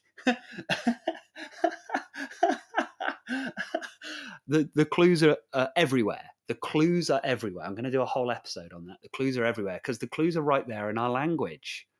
Unconscious means not awake, not awake. And so these unconscious people are the ones who are fully disconnected from consciousness, disconnected from the light of infinite, universal consciousness. And the more connected you become to the light of infinite, universal consciousness, the more compassionate you become, the more considerate you are to other people's feelings, the more considerate you are, the more mindful you are that other people have values and their own ways of looking at the world, and they have their own independence, and everyone has their own value that they bring to the world. And you begin to want to help support that and nourish that and encourage that. And you no longer turn a blind eye to when people are struggling. You want to help them through their struggle. You don't just turn a blind eye and say, well, that's their problem, they'll deal with it. You actually want to start helping people, even if you don't know them all that well. You become very sensitive. The more conscious you become, the more sensitive you are to life. That's what consciousness is, life, raw, intense feeling. But when we are unconscious, it is numbed and dulled. And that's why these unconscious people don't want to see the emotions of others, because it's hard work. You have to, it's the raw intensity of life is to feel the emotions of others and try to help them through their difficult emotions. But unconscious people are utterly selfish. They only care about their own well being and nobody else's. And they have no remorse, no remorse about however they achieve that. They will step over people, they will hurt people, they will use all kinds of nefarious methods, manipulation, theft, just straight up aggression, bullying, just awful, awful things. That is the nature of what we're dealing with. Unconsciousness, unconscious people, unconscious behavior. We've taken a look at the forms that that comes across. We have the overt and the covert ways that people come across like this. Sometimes it's the wolf in sheep's clothing. We've taken a look at why it's significant, why we need to protect our inner peace, and why we need to be vigilant. Vigilant is a very, very strong word. We need to be vigilant. It's different to paranoia, right? It's not about being paranoid about everyone. It's just about being vigilant. And the more you can learn to trust your heart, the more you don't really need defenses up. You don't need your guard up quite so much because you come to trust your heart. You come to trust infinite universal consciousness. You trust your own intuition, and it becomes so obvious when somebody has less than pure intentions towards you. It becomes so clear. It is no drama. It is no energy at all to simply disregard and walk away. So we're getting into the tactics now. This is the good stuff, right? So we've looked at the nature of the problem. We've looked at why it's significant. And naturally, this leads us to the question, what are we going to do about it? What is the response to this new understanding? What is the response to this new awareness? As I just alluded to, heart over head every time. So there's a few techniques and strategies that I have for you right here. I mean, firstly, just don't worry about it so much, because worrying about it is another way that they get you, okay? They want you to be afraid of them. Actually, they're nothing to be afraid of because they are pathetic. They are pathetic individuals. They don't have any power. A lot of the time, you see this in a lot of mythology and a lot of religion and a lot of spiritual, just a deep spiritual understanding. It's worth really understanding this, that demons don't actually have any power of their own. They don't actually have any power beyond their ability to influence you. So that's the source of their power, is actually that they can influence you. They can make you afraid, they can make you angry, they can pull you into unconscious behavior if you let them.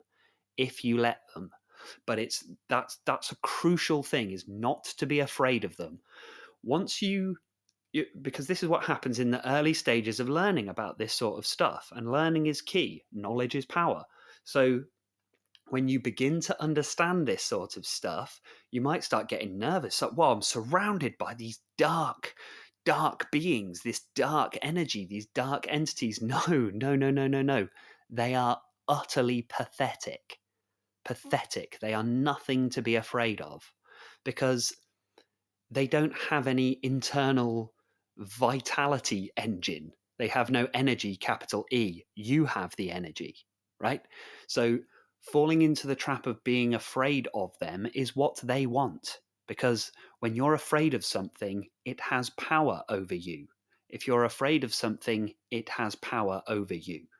You don't need to be afraid of any of this. Why? Because you are infinite universal consciousness. You are not a fragile, vulnerable, temporary, poor little me. You are the infinite, ephemeral, all powerful light, spirit, the whole, the all, the Tao, the universe. and these beings that are trying to take your energy are goblins, right?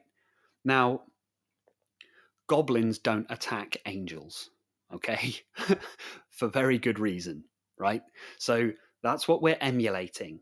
As your increase in consciousness begins to become embodied and suffused throughout your whole being, throughout every single cell within your being becomes infused with this infinite universal consciousness, you will find that these negative people, these unconscious beings, these energy vampires simply don't want anything to do with you anymore. They just vanish. Okay? They cannot stand it. They cannot stand the light of awareness. They cannot stand the light of consciousness. They won't have made it this far in the talk, for one thing. They switched off after 2 minutes, okay? So if you're still with me, stay with me because we got the good stuff coming, okay? So don't fall into the trap of being afraid, because then what's happening there is you could have like a very so here is a fantastic analogy, and it's worth knowing, not just on the spiritual path but also in terms of motivation and finding success in the body mind world as well. A boy goes to a circus with his father, and the boy sees an elephant tied to this tiny wooden stake in the ground. Tiny. And the elephant is tied to this stake by this flimsy little piece of rope. And the boy says to the father, why, why doesn't the elephant just walk away? That elephant's huge. It weighs tons. It's the strongest thing around here. It is so powerful. And yet, it is tied to this tiny stake in the ground. Why doesn't the elephant just walk away? The father turns to the boy and says, what they did is that they got the elephant when it was still an infant, when it was still a baby, and they tied the rope around its neck and they stuck the stake in the ground whilst the elephant was a baby. Now, the baby elephant couldn't pull the stake from the ground. The baby elephant tried to get free. The baby elephant tried to run away but couldn't, because the elephant was tied to the stake. It wasn't strong enough yet. It wasn't strong enough yet to pull itself free. Because it tried and realized it was futile, eventually it gave up. It stopped trying because of its previous experience of not being able to pull the stake out of the ground. And so it gave up. And it's unaware now. It grew.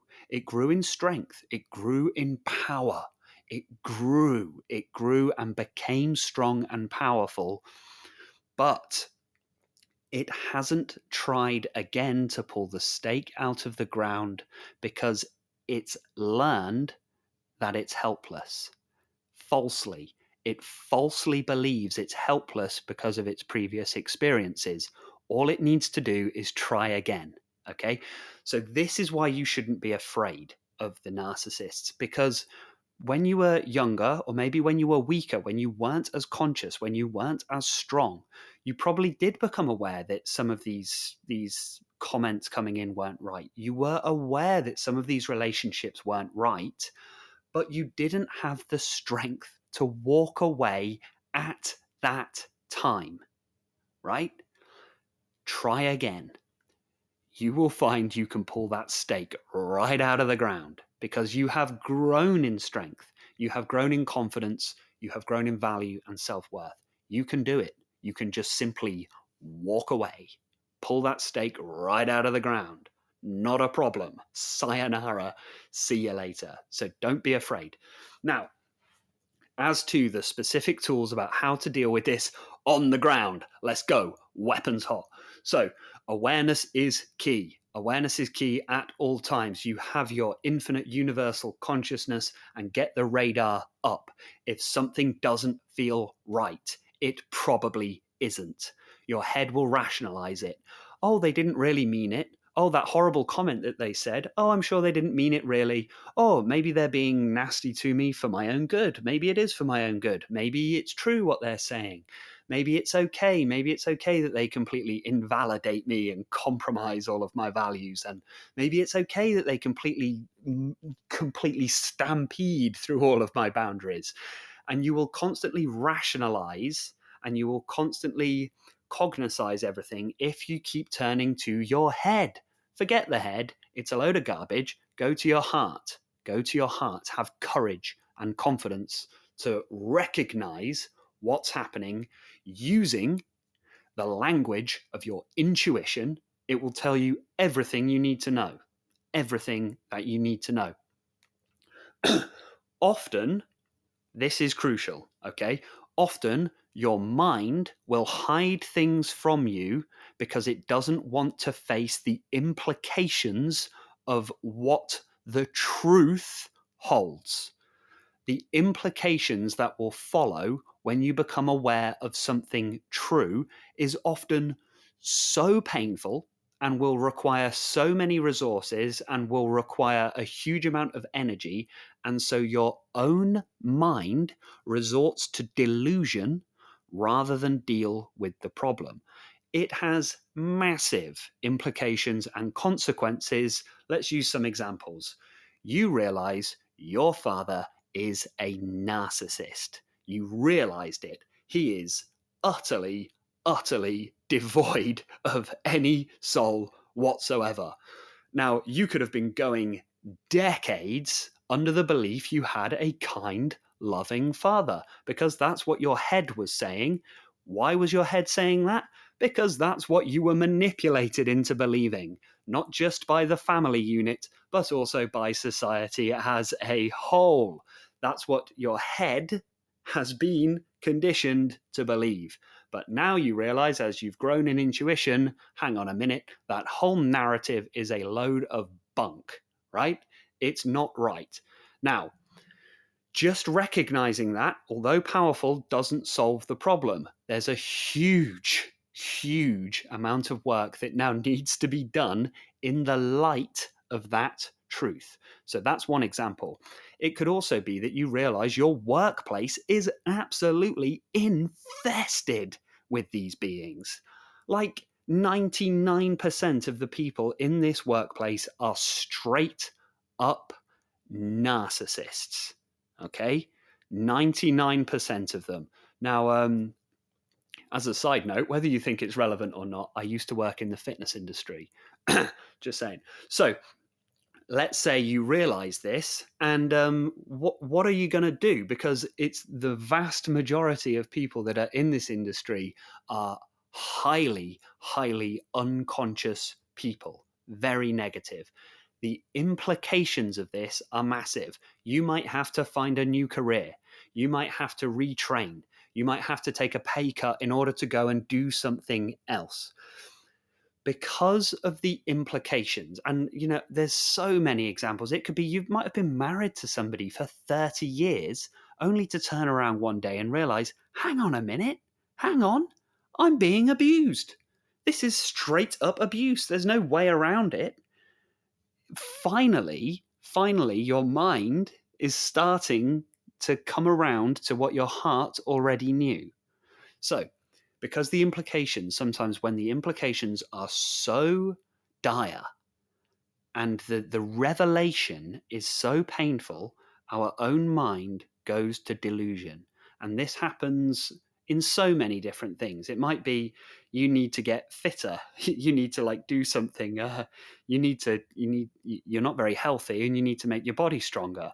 But the work that's required in order to achieve that is so much, it's so much effort that instead you just go to delusion and think, oh no, it'll be all right, it'll be fine. Even though that's not true. Something needs to change. That's just a very powerful thing to understand how your own mind works and why you should trust heart, because your heart doesn't care about any of that. Your heart doesn't care about implications. Your heart doesn't care about the work that's going to be required in order to heal. Your heart just wants to heal. That's it. Your heart wants you to be well. Your heart wants your inner child to be well. Why? Because heart has its roots in the infinite universal consciousness. That's why. So that is tactic number 1.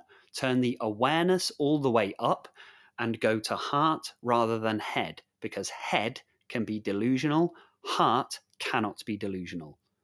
There are no wrong feelings, okay? It can't be wrong by the very fact that you feel it, right? So, trust heart over head. That is tactic number 1. Loading up the second clip. Weapons hot. Target in sight. Understand, they do not see you as a person. You have to understand this. You have to understand this. Every single person walking around on planet Earth sees the world in a completely different way. There's not one world and 8 billion people. There are 8 billion worlds, okay? Each person walking around has a different world in their head. People who are very unconscious, who are very narcissistic, who are very negative, egocentric people, don't see other people as people. And you would think, but that's insane. You're right, it is insane.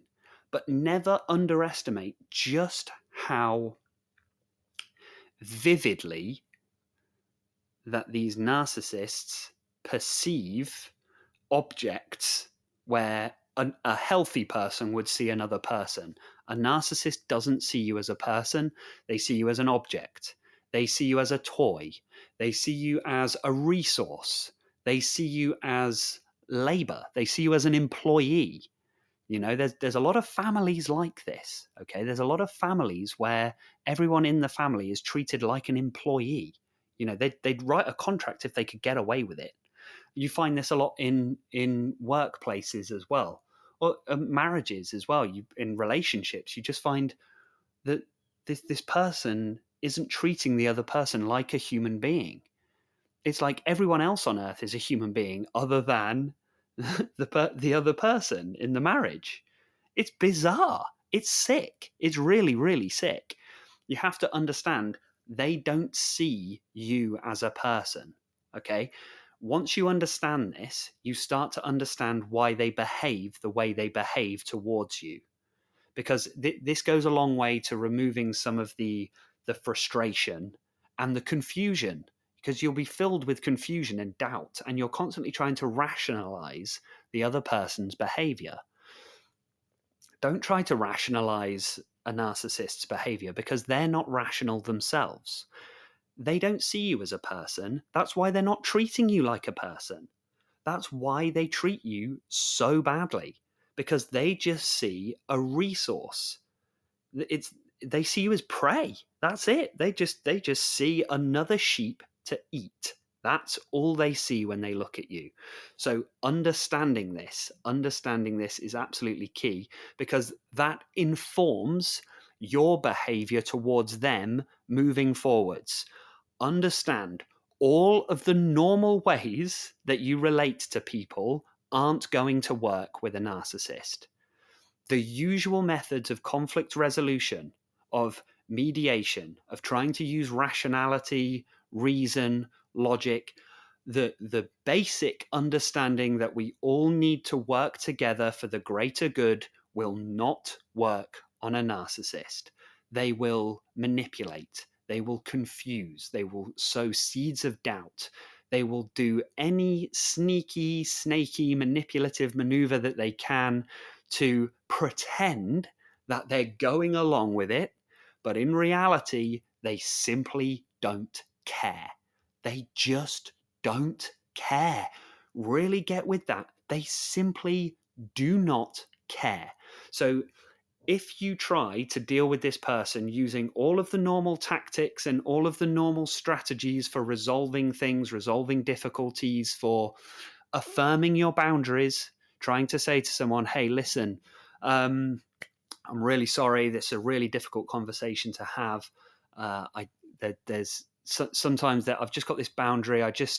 Maybe I don't like being messaged quite so often, or maybe you'd say, actually, I have, if you want to meet up, can you please ring me or message me rather than knock on my door?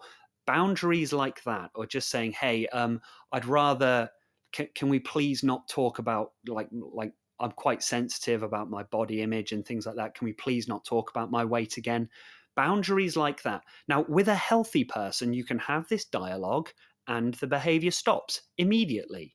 Somebody who cares about you, somebody who loves you, they are going to be mortified that they've been overstepping a boundary. They are going to be mortified that they've acted in a way that is not so good for you. It upsets you and makes you unhappy. They'd be mortified. A narcissist will not care in the slightest. And even worse, sometimes overt narcissists will just roll their eyes and go, yeah, whatever. And in a way, they're easier to deal with. Okay. The covert, the really shadowy ones, the really snaky ones will pretend and they'll go, oh, I'm sorry. It won't happen again. And lo and behold, 1 week later, the same thing happens again. All right. That is narcissism 101, because then you doubt yourself. Then you doubt yourself and you start saying, well, maybe I didn't get my point across clearly enough. Maybe I should affirm my boundaries more. And man, oh man, it is exhausting. It's exhausting. So don't waste your energy. Understand that all these normal ways of socializing with people, normal ways of interacting, conflict resolution, affirming boundaries won't work with a narcissist. And this is a very telling sign. If somebody is a very negative influence in your mind, they will continue to do something even if you've asked them to stop. Okay.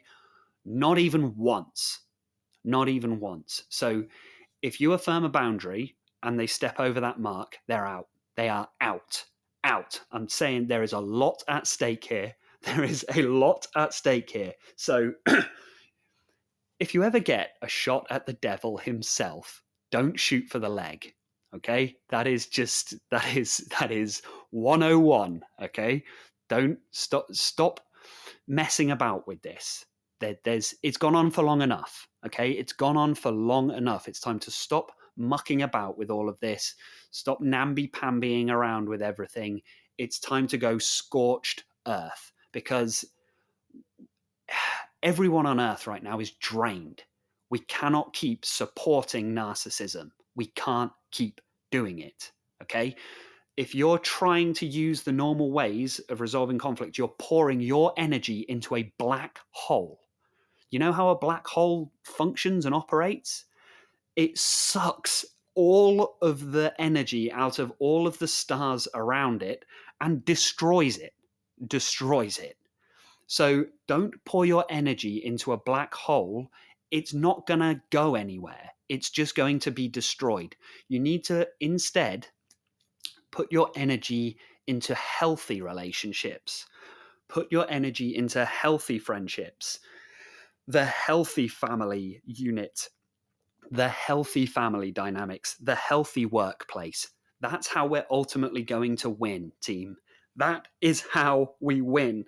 That is how we are going to strike that final victory and bring about heaven on earth, by putting our energy, capital E, into the positive, into the healthy workplaces, into the healthy family, into the healthy marriage, into the healthy friendships, into our healthy bodies, into our healthy minds, into our healthy hearts. That is how we are going to strike the ultimate victory. But if we waste energy trying to fight shadows, we are just playing in to the very thing that they want the most, which is your attention. They want your attention. They want your energy. The negative person, the energy vampire, loves it when you come along and say, hey, we need to have a conversation.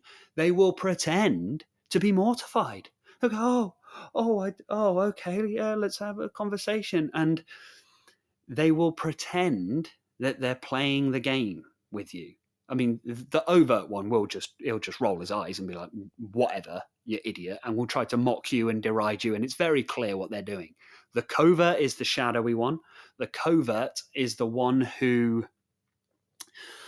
will go, oh, okay, yeah, maybe we do this moving forwards, and they're very clever with this. They'll go, oh yeah, and I've got some of my boundaries too, and then they'll say they've got all these ridiculously unreasonable boundaries, and then they it's horrible, horrible. If you are going through this, I really sympathize because I've been through it so many times.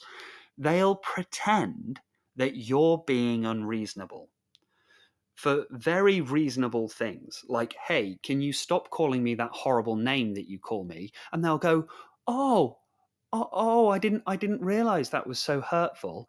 And then they'll make this big show about walking on eggshells around you. They'll be like, oh, I'm sorry. Oh, was that hurtful as well, was it? Should I call you this as well? I shouldn't call you this. I shouldn't call you that. It's like, no. My boundary was very clear, very clear. There's this one name that you call me that I don't like. Can you please stop doing it? But they will make out like you're thin-skinned, like they need to walk on eggshells, like you're being unreasonable. Don't play into this game. Just cut and run. Okay? So understand they don't see you as a person. All the normal ways of resolving conflict aren't going to work, and this provides the platform for the understanding they are not going to change. Absolutely, they are not going to change. So don't waste any more energy, don't waste any more breath trying to change them, and do not feel bad about cutting them out. This is my second top tip. This is one of the most powerful things you can do. Scorched earth.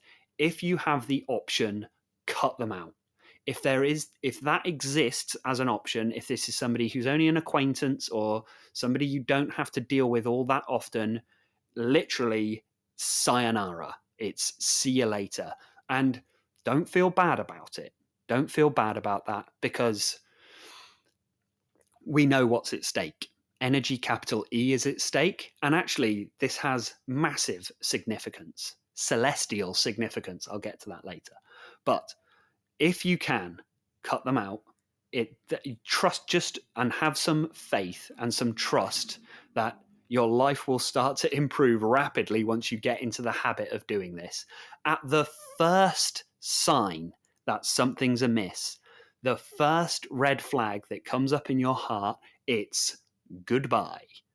Like the Homer Simpson disappearing into the hedge meme, do it. Now you will worry that they're going to like seek you out, or there are going to be repercussions or consequences for you doing this. It doesn't happen. Why? Because they don't see the world the way you see the world. Remember, they don't see you as a person. They don't see other people as people. So they're not operating on the same way that healthy people do. They're just going to do whatever they do, regardless of what your behavior is. They are in the same way that the spider isn't really predatory as such. It just sort of sits and waits. It's an ambush predator, and that's what they're like. There's such a thing as an ambush predator. They just sit and wait for the next mug to come along. And if you cut them out, they're not going to seek you out. They don't come to you. You often fall into their trap because you were seeking something yourself, right? Worth understanding. You really got to start understanding and looking at why you keep falling into these traps in the first place. All right. I'll give you a clue. It has a lot to do with desire and fear. Okay. So they are ambush predators. And if you cut them out, they don't come looking for you. They really don't. You just cut and run and it's done. Okay. Don't worry about cutting them out if that's an option. So many times in life, and this is what makes it so depressing and so frustrating, is that often you don't have the option of cutting them out, because there are many people in life who you have to deal with. The workplace, the family, the relationship, whatever it is, the living situation, whatever the situation is, often you don't have the option of cutting them out. The best thing you can do if that is the case is go grey rock. Grey rock is a fantastic term That means you simply become completely disinteresting. You become utterly void of giving them any attention. You can starve the narcissist of attention. You can starve the energy vampire, because the vampire, if you think about in mythology, what happens if they don't get the source, if they don't get the blood that they need, if they don't get the life energy that they need to drain from warm-blooded beings? What happens to them? They get weak. They get weak, and they then go elsewhere, right? So in this example, in this case, the energy that they're draining from you is your attention, is your work, the work you put in with your mind, your emotional health, your emotional well-being, your physical well-being. There's a lot of covert narcissists that want you to do physical labor for them, right? It goes into the physical as well. They want you to do their work for them. That's key. If you do have a notepad, write that down. They want you to do their work for them.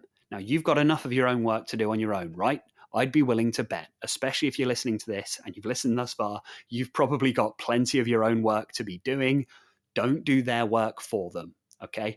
And that is often what happens when people think that they're working on a relationship with someone. They think they're working on conflict resolution with someone. They think they're working on affirming boundaries with someone. And none of that is actually happening. What's actually happening is you're putting in all of the work, 100% of the work, laboring mentally, emotionally, physically, and spiritually, trying to fix something that is not even there.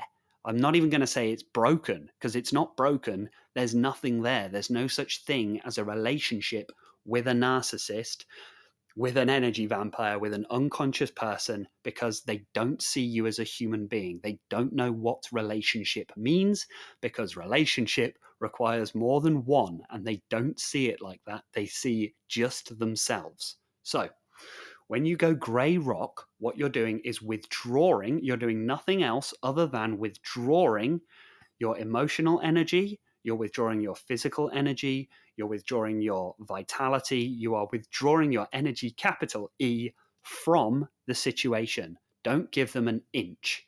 If you give them an inch, they'll drive a bus through it. All right? Cut the tether. Whoever it is in your life, and I'm going to give you a big clue here. Sometimes you need to cut the umbilical cord. All right? Sometimes that's what you need to do. Maybe the physical one got cut a long time ago, but the spiritual one, that's still there. Okay, that needs to be cut. Cut it. And once we withdraw all of that, people will reveal their true nature. Okay, that's when we really start to see things as they actually are.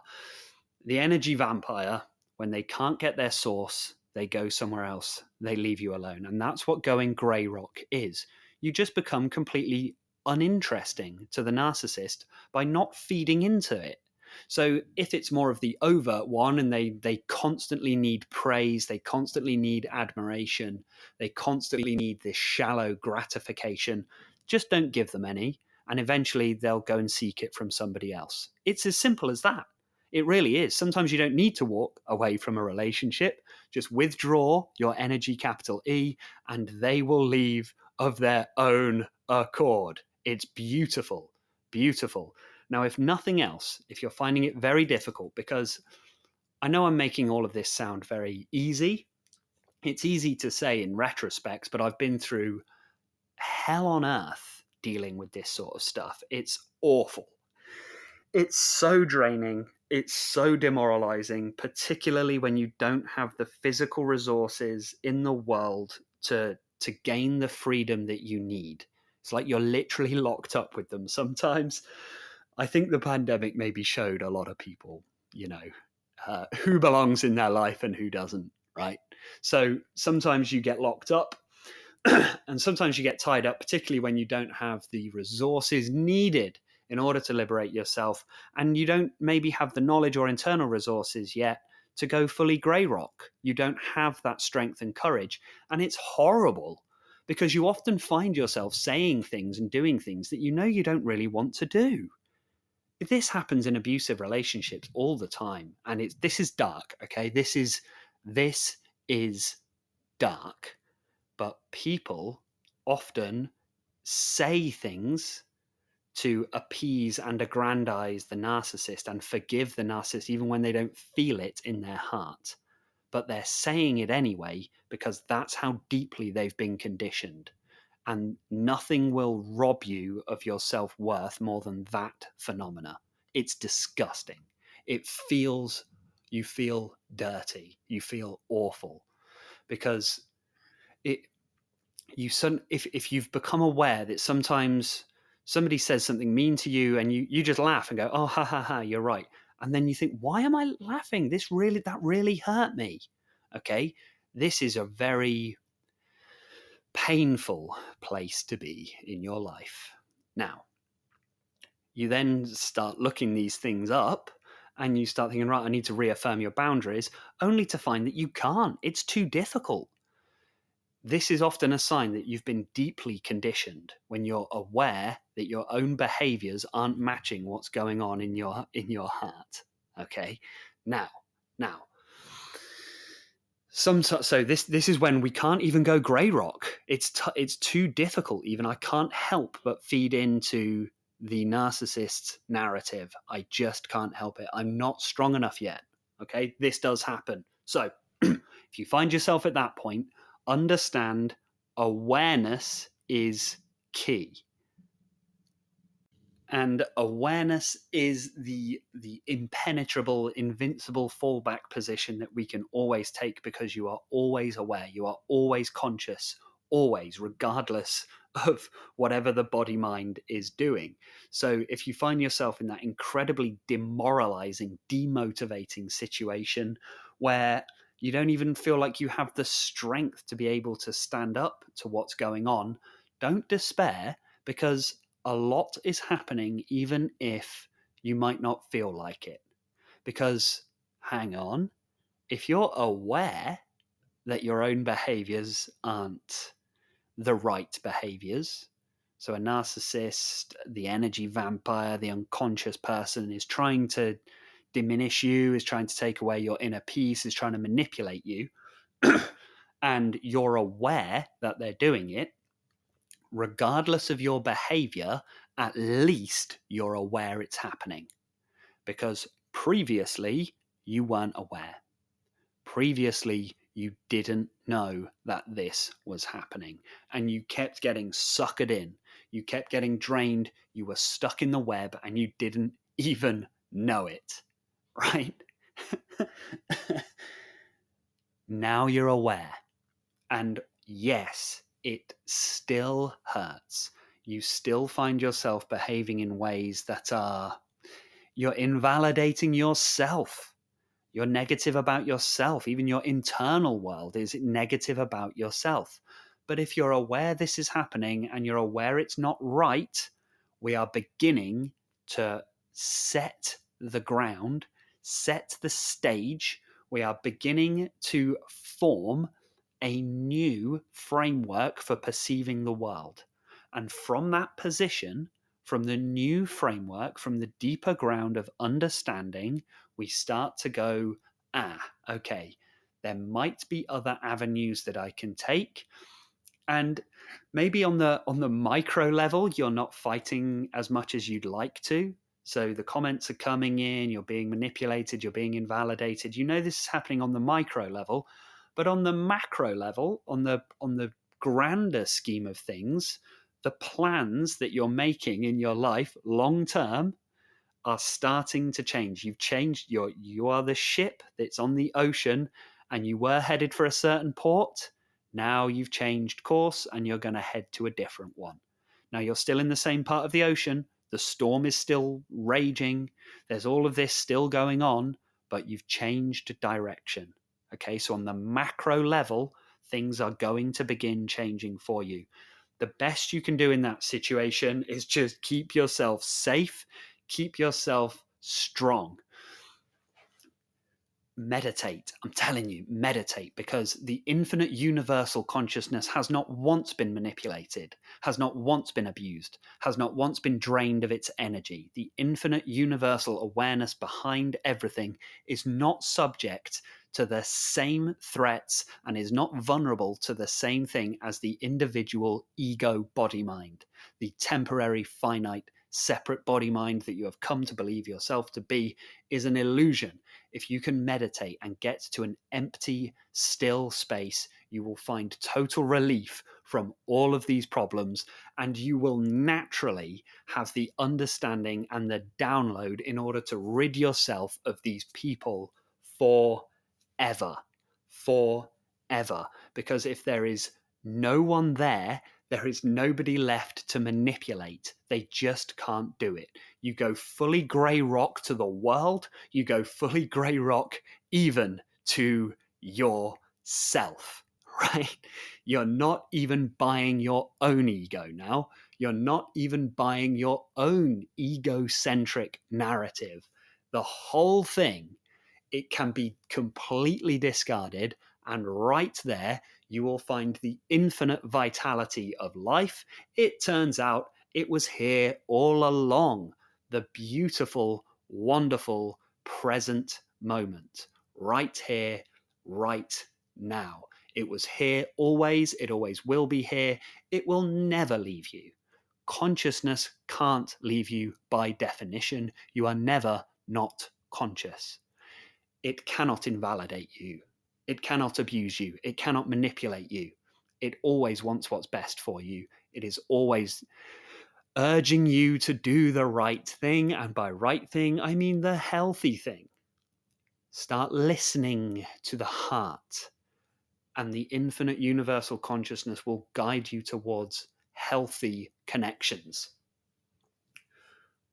The most powerful thing to combat these negative people is to choose love.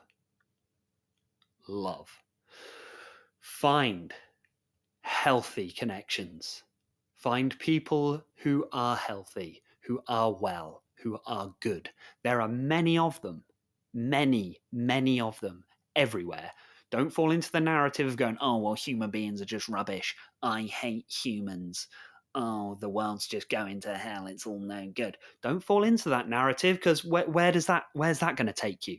Is that going to lead you to a healthy life? Are you going to be happy with that mentality? Is that a good way of looking at things? Find the good people, the healthy people. They do exist. There are many of them. And connect with them. Connect. I'm going to give a huge shout out here to Luminal Mind. He reached out to me and he wanted me to be on his podcast so we could have a conversation. And I felt this surge of human connection, vitality, energy, love, compassion. It all came in. His podcast is called The Pneuma of Now. I'll put a link in the description. And we had the most healthy conversation that really ignited and sparked in me a renewed hope for humanity, because I loved doing the podcast and having the conversation. I loved watching the premiere where we had people coming in, making comments, and we had a wonderful chat.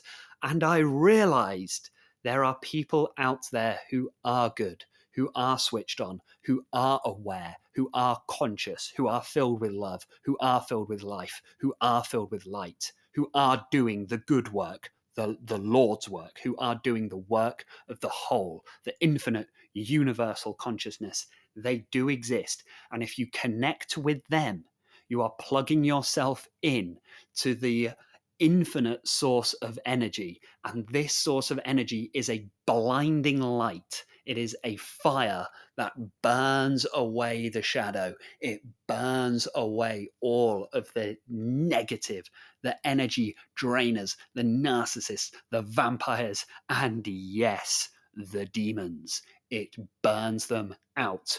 They cannot stand the light of awareness. This is why I keep saying awareness is key.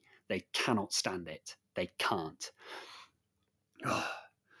As Gandalf said to the Balrog in the Mines of Moria, the dark fire will not avail you. Go back to the shadow from whence you came. You cannot pass. That scene, that image, is Gandalf calling in the light of universal consciousness. He's just one old man on a flimsy bridge, and he sends a powerful demon back to the shadow by calling in the light. It was the courage of his conviction that sent the Balrog back to the darkness. It is the courage of your conviction that will send these narcissists, that will send the awful people in the world back to the shadow. We don't even need to fight with them. You don't need to fight with them. Just stand firm in your conviction. Stand firm in your groundedness, your sense of self-worth, your value, your self-respect, your vitality, your energy, capital E, and any little negative gremlin that comes crawling up trying to take a little bite out of it. No, you cannot pass. You cannot pass. Go back to the shadow. The dark fire will not avail you. And connecting with these healthy people, put the energy, the life, the vitality into the healthy friendships, the healthy romantic relationships. No more of this sleeping around. It's not good for you. I'm talking to the men and the women. I'm talking to both. I'm talking to everyone. It is not good for you. The world has manipulated you into giving away your value for free. That is what's happening here. You are giving away your value for free. You're giving away the hard-earned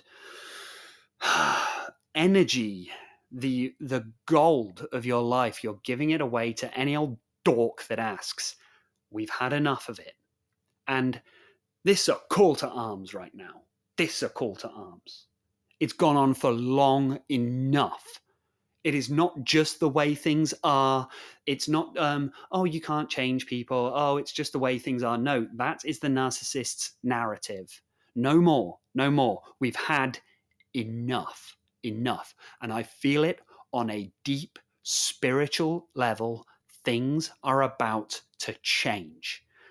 These narcissists, okay, the negative people, the people who operate in the shadows, okay, this is where the dark magic operates, okay? This is where the demons operate, okay? You've had your day. You've had your day, okay? But a lot of people are wising up to what you're doing. And if you're not afraid, you should be. You should be, because there are legions of beings who have woken up, who are calling in the big guns. I feel it on a deep spiritual level. If that means anything to you, if you trust my intuition and you trust what I'm connected to and where I'm getting my information from, okay? I don't have any PhDs or anything. I haven't studied psychology or anything. Where am I getting all of this from? Okay? If you trust, then trust me when I say the dawn is coming. Okay? It is always darkest before the dawn. The dawn is coming. Yes, it's been dark. I know it's been dark. I know you have suffered from the abuse, from the manipulation, from all of the emotional trauma. I know that you've suffered, and it feels like there's been no help for you. Help is coming. There are legions on their way, and they are weapons hot. Okay? Right. I know how hard it is. And if it's you out there suffering from this narcissistic abuse, if you're suffering from having all of these drainers, the negative people around you, you're in negative situations, just understand the significance of the battle that you're fighting. It is of celestial significance. It is not just you. The narcissist, the demons want you to feel powerless. They want you to feel like it's just little you. Like, what do you matter, right? This is just your suffering. No, that is not true. That is not true. This is the battle line. This is the line on which good and evil is fought. This is the battle between good and evil. I think if we did away with the concept of good and evil, just don't worry about those words, because those words are very loaded.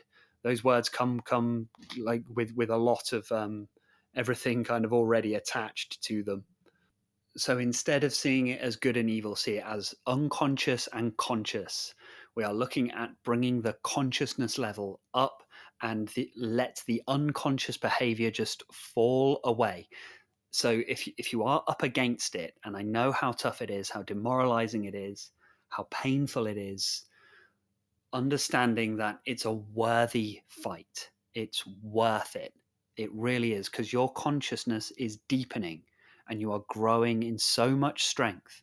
And you might not always feel like it, but the universe is on your side in this fight. If you keep it up, all of the rewards are coming. You will enjoy a life of health, of validation, enjoy a life of good friendships, enjoy healthy romantic connections, enjoy a healthy family life, enjoy a healthy work life.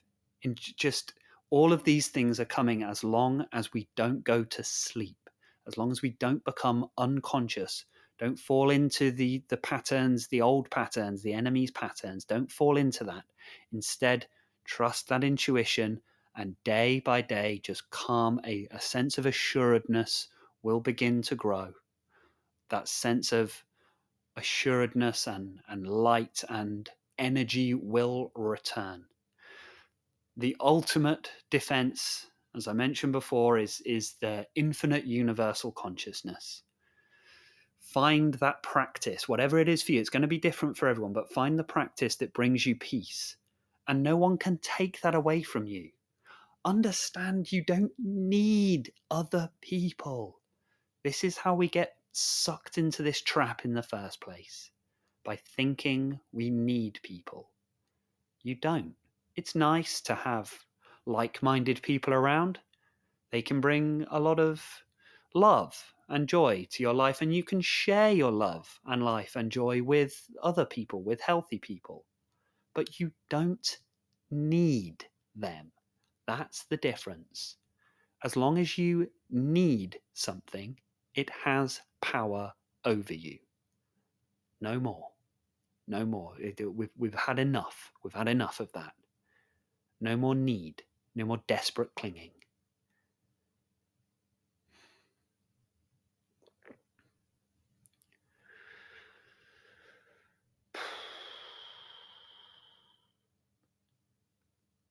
I would recommend a lot of knowledge is power, and understanding the mechanisms can go a long way to informing your behaviors moving forward with the situation. So there are lots of videos, in particular on narcissism. I would highly recommend, I'm giving you a big clue here, look up covert narcissism. If you're somebody who's always been struggling with mental health issues, you've always been struggling with confusion, low energy, no clarity, can't ever seem to quite get your life in order, okay, look up covert narcissism. And it might be shocking what you find.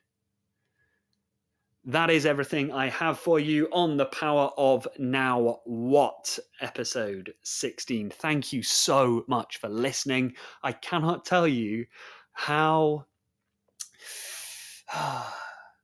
how amazing it is to be able to speak like this, and to know that it's being heard, and to see that people are resonating with this sort of message, to see that people are resonating with this sort of stuff. So as usual, if you don't forget to hit the old like and subscribe, that helps me out enormously. You can find me on Instagram, Corin_Bryant_. You can find me obviously on YouTube, Corin Bryant. If you follow me on YouTube, go follow me on Spotify, and vice versa. On Spotify, I'm just known as The Power of Now What. You can find me on Facebook, Corin Bryant, meditation coach and personal trainer. Almost forgot my own page right there. And you can buy my complete collection of guided meditations. I'll put the link in the description for that one as well on my website.